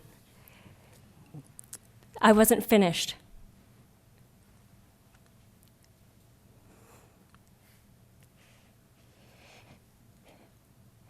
There will be a greater voter turnout in November. And I came prepared tonight to vote that way. But as I've been sitting here thinking about all of the families whose lives hang in the balance, who don't know what their future holds, I feel an ethical pull to make this decision, to bring this to the voters sooner. And I know that that's going to disappoint some of my colleagues, and I know that's going to disappoint some of the people who are also being audible about my decision. And I would just say that if we take this to the voters for the primaries, I would like to have debates, have discussions to make sure that we are giving our voters all of the information that we have, that we can, in order for them to make a decision. And so I want to be clear one more time that I'm proposing to take this, or I'm voting with my fellow council members to take this in March for the residents who have uncertainty. And that's what I decide. Okay. Weston? Continuing. Councilmember Rule. Yes on March. Yes on March. Mayor Sticks. I still think it's really important to get the biggest turnout for voters, so I'm going to vote no because I think it should be on the November 2024. Mayor Pro Tem Francina. Yes. Okay, so we just passed 3-2 that it will be on the March 5th, 2024 election. Thank you very much. Let's take a brief break, may I make and a then comment? we will be back. May I make a comment very quickly? I wanted to just acknowledge Councilperson Lang. You're my hero. I wish I could be you. Okay, we'll take a 5-minute break and I we'll be don't know back. what else to say.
So a question. So we don't start a new item after 10 o'clock. So generally speaking, unless we decide we want to. So we need to pick one of the items to start with, and it's either the reach codes or rent stabilization. Does anyone have a strong feeling either way?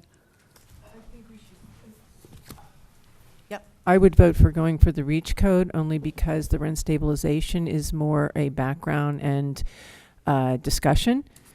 But I'm perfectly willing to go either way, really. It just, we can make a decision on the reach code Okay. versus a discussion. And I'm prepared to go to midnight too, if anybody wants. I'm not prepared to go to midnight. Okay. Does anybody have an opinion either way?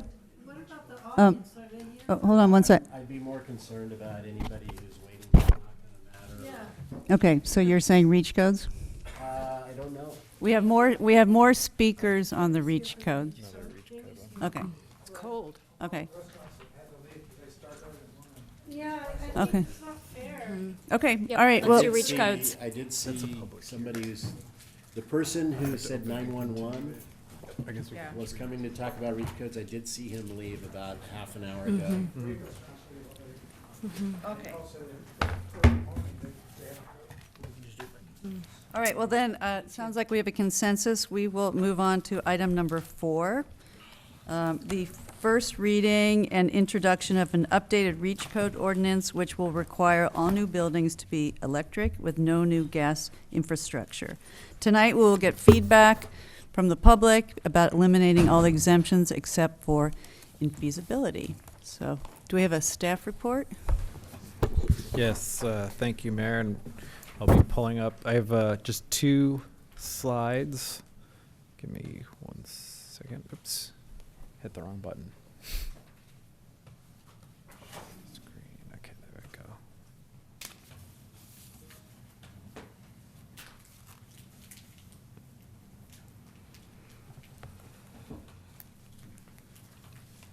Okay. So a couple slides, trying to just kind of keep it very simple.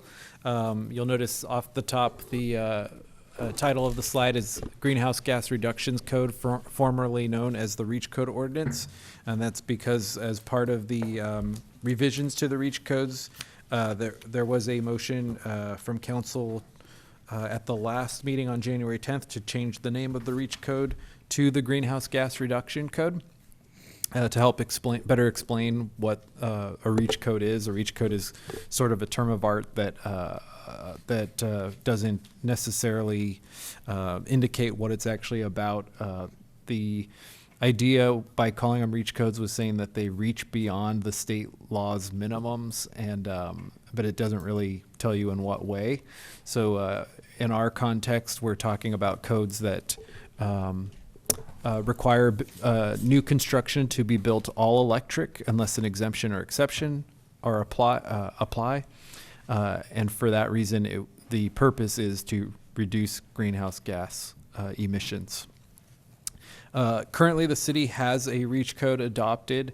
The REACH code has, I believe it's 9 exceptions listed on this slide, and I'll just quickly name them. First is temporary buildings, such as construction trailers, are able to be built with gas currently.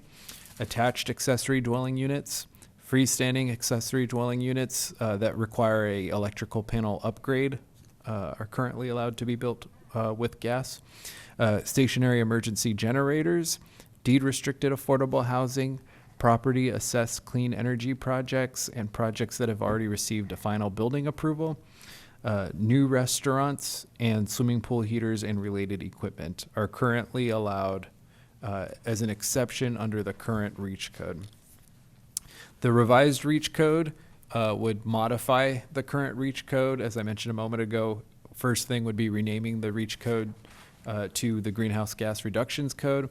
But it also is proposed to remove all exceptions. So those 9 exceptions on the prior slide would be removed. The only exemption left would be an infeasibility exemption. And then finally, we had talked at the last meeting about whether or not to change the appeals process. As drafted, we have maintained the current appeal process, which is the process right now is the decision the decision is made by the community development director. That can be appealed to the planning commission with the potential final appeal to the city council. So I wish I could keep it simple enough to just say that this removes 9 exceptions and that's it. But we did want to give some examples because it's actually a little more complicated than that. So we have some examples on this slide of potential impacts. And so, for example, a newly built restaurant, so somebody comes in and wants to build a new restaurant, would not be able to have a gas stove. However, I think this is important for, what we're hearing from people.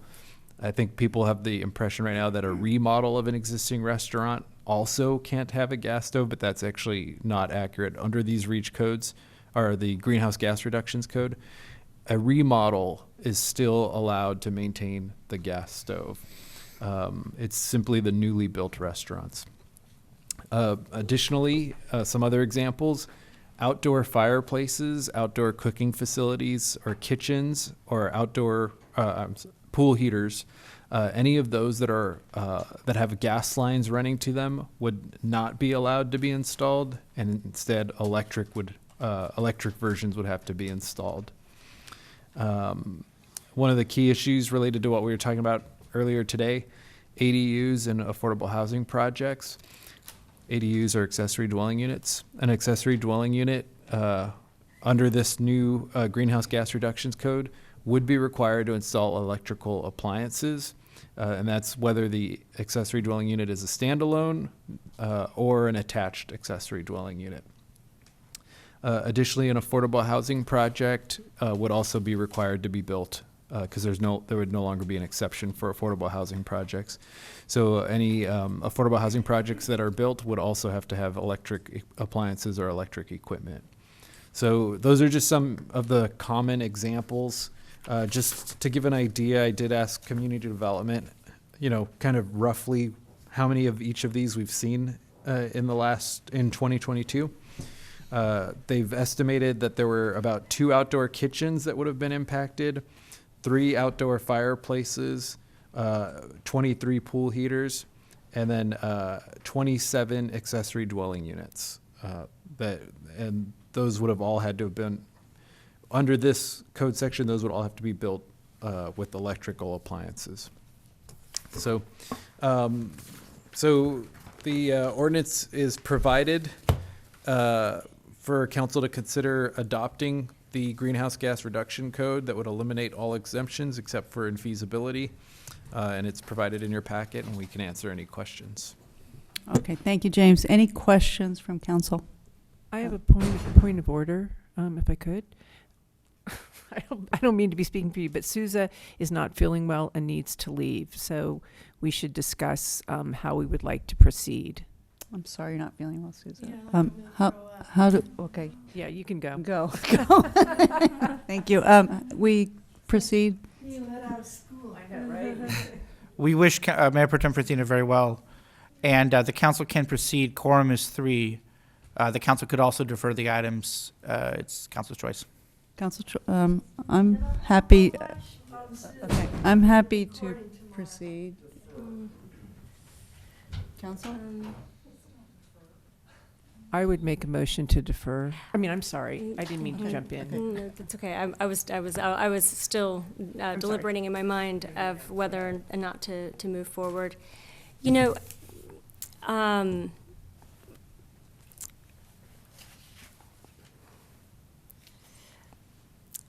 I hate not having Councilmember Francina here to discuss this with us. And I'm also aware of all the people that we had who wanted to speak on the subject, who left because they weren't able to speak on the subject. Right. So I think it's fair to them, to the people who really want to speak on about this topic. I think it might be fair to them and Councilmember Francina to defer this to next time. Okay. Councilmember Whitman, would you like to proceed? I'm anticipating that at least 2 of the council members are going to say they'd like to defer. I'll go along with that. Defer. Defer to a later date. Okay. So there's a motion to defer. We have a second. Yes. Yeah, staff would request that in order to avoid another round of noticing costs, the council, should they so choose, continue the reach codes item to a date certain. If we continue to a date certain, we don't have to notice it again and save some cash. Okay. And that date certain could be the next council meeting on February 14th. Yeah, I think I would recommend continuing actually the 3 items to the 14th. Okay. And then we have 1 or 2 items that we're also going to try to get on the 14th as well. Okay, all right, we'll go ahead and do that. All right, Is there public comment? Yes. Yes, we can. I'll make a motion to move if it's not number 1. Okay, we will move on from there to the city manager's report, right? Okay, 2 quick items. First, tomorrow morning, 10 a.m. at Kent Hall, we have the city's disaster drill that we're coordinating with our public safety partners. And so we expect to have some representatives from several different agencies in the valley. We had scheduled it before the storm, so we kind of had a real life drill, but we are proceeding with this. We figure it's a good chance to debrief on what went right and wrong at the during the storm, and then to talk through some other scenarios. So tomorrow morning, 10 a.m. at Kent Hall. That's also going to be on Channel 10. It'll be on our website and on YouTube, so anybody who wants to watch it can do so. And then second, we talked a little bit about this earlier, but with the streets bids and plans and specs being approved earlier today, those will be going out to bid. We'll be doing some press releases as that proceeds so that the public knows how that's going and what the timeline is. And so we'll be starting to get the word on that now that we've approved the plans and specs. So those are the 2 items I have. Okay, thank you. Any council member reports? Point of order, just so I understand. Yeah. Operating, because we're not totally clear on it. Rent stabilization, I mean, it's still not 10 o'clock, right? So couldn't rent stabilization go forward? I understood the council's consensus action to be to continue all 3 substantive items to the next meeting. Is that where the council is? That is what I voted for, only because Councilperson Francine is not here, and I think she would have some valuable input. Council? Yeah, that was, I voted that all 3 matters could be moved. Okay. Okay. So I'll be back on February 14th. Okay. Thank you. Any council member reports? I have one. Yesterday, Salud Carbajal, our congressman, came to town to tour Matilha Canyon and see what happened because of the flooding. We were given a tour by Patrick Maynard, who's the head of OES in Ventura, works through the sheriff's department, and Matt Levere was there, and so we went up into the canyon. And Salud is working to get more. He's talked to an administrator at FEMA to get more money for emergency funding, and he's also writing a letter to President Biden so that the administration understands the needs of the area, so we can get future funding for emergency services. So that was great, and very wonderful to spend time with him, and it's great to see. And of course, our heart goes out to all of our friends and colleagues and family members who live in Matilha Canyon who were evacuated. Over 70 people were evacuated by helicopter. But the road is open, so thank you to Ventura County, to the fire and police for getting things going. Anybody else? I just have one praise report for those who organized the MLK Day. It was a wonderful event, and I just really commend all of the students who participated in that. So I wanted to give a huge shout out to them. Really good. Anybody else? No? Okay. So is this the time to future agenda raise items. future agenda items? Future agenda items? Anyone? I have future agenda items. I do too. Okay, good. Are you ready, or can I jump in? No, go ahead. I just have one, and it'll be quick. Yes. And it's partly based upon a conversation I had with Souza earlier. She mentioned that in the neighborhood Microphone, where she's please. been staying, there are no occupied homes. I have in the past lived with no occupied homes. That condition is affecting affordability.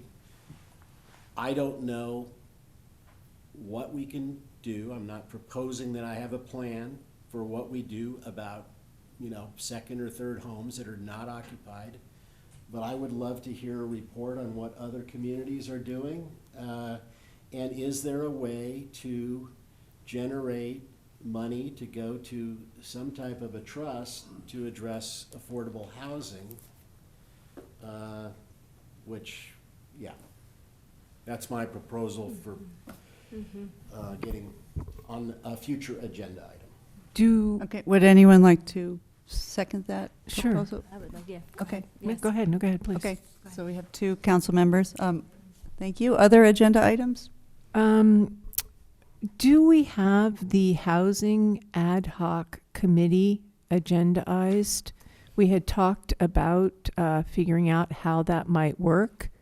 So I would like to have that agendaized and have some information on, other sort of housing ad hoc groups, community members, all stakeholders, however that works. I'd like to get that agendized as soon as possible. I think we heard from constituents that, people pro and against the development agreement, we need a focus group to look at that who are concerned and really committed, who will do the work. So I would like to have that agendized. Thank you. Is there a? I'll second that. Okay. So just looking ahead at February 14th, and then just also keeping in mind, today is actually a good example. I think we got through one item. And so we do have quite the backlog. Looking at the 14th, it would be reach codes coming back from, continued now, rent stabilization continued from today. And then we also are planning to bring an item related to the valet parking initiative. So that'll also be on the agenda for February 14th. We had planned to bring the tiny home pilot project annual report back as well that day. So right there, that's a pretty full agenda. And so as far as other items, we'll start putting those together and plugging them into the schedule. But I guess as we're starting to put the schedule together, we may need to have some conversations about what items are prioritized in what order. So, but for right now, February 14th, it's reach codes, rent stabilization, valet parking initiative, and tiny home pilot project annual report. So. And our workshop? Workshop would be the 5th item. I didn't mention it right now because I don't know that we'll get to it even that day at this point. So. All right. Any other future agenda items? Nope. Okay. All right. Well, thank you all for your participation, and we are adjourned.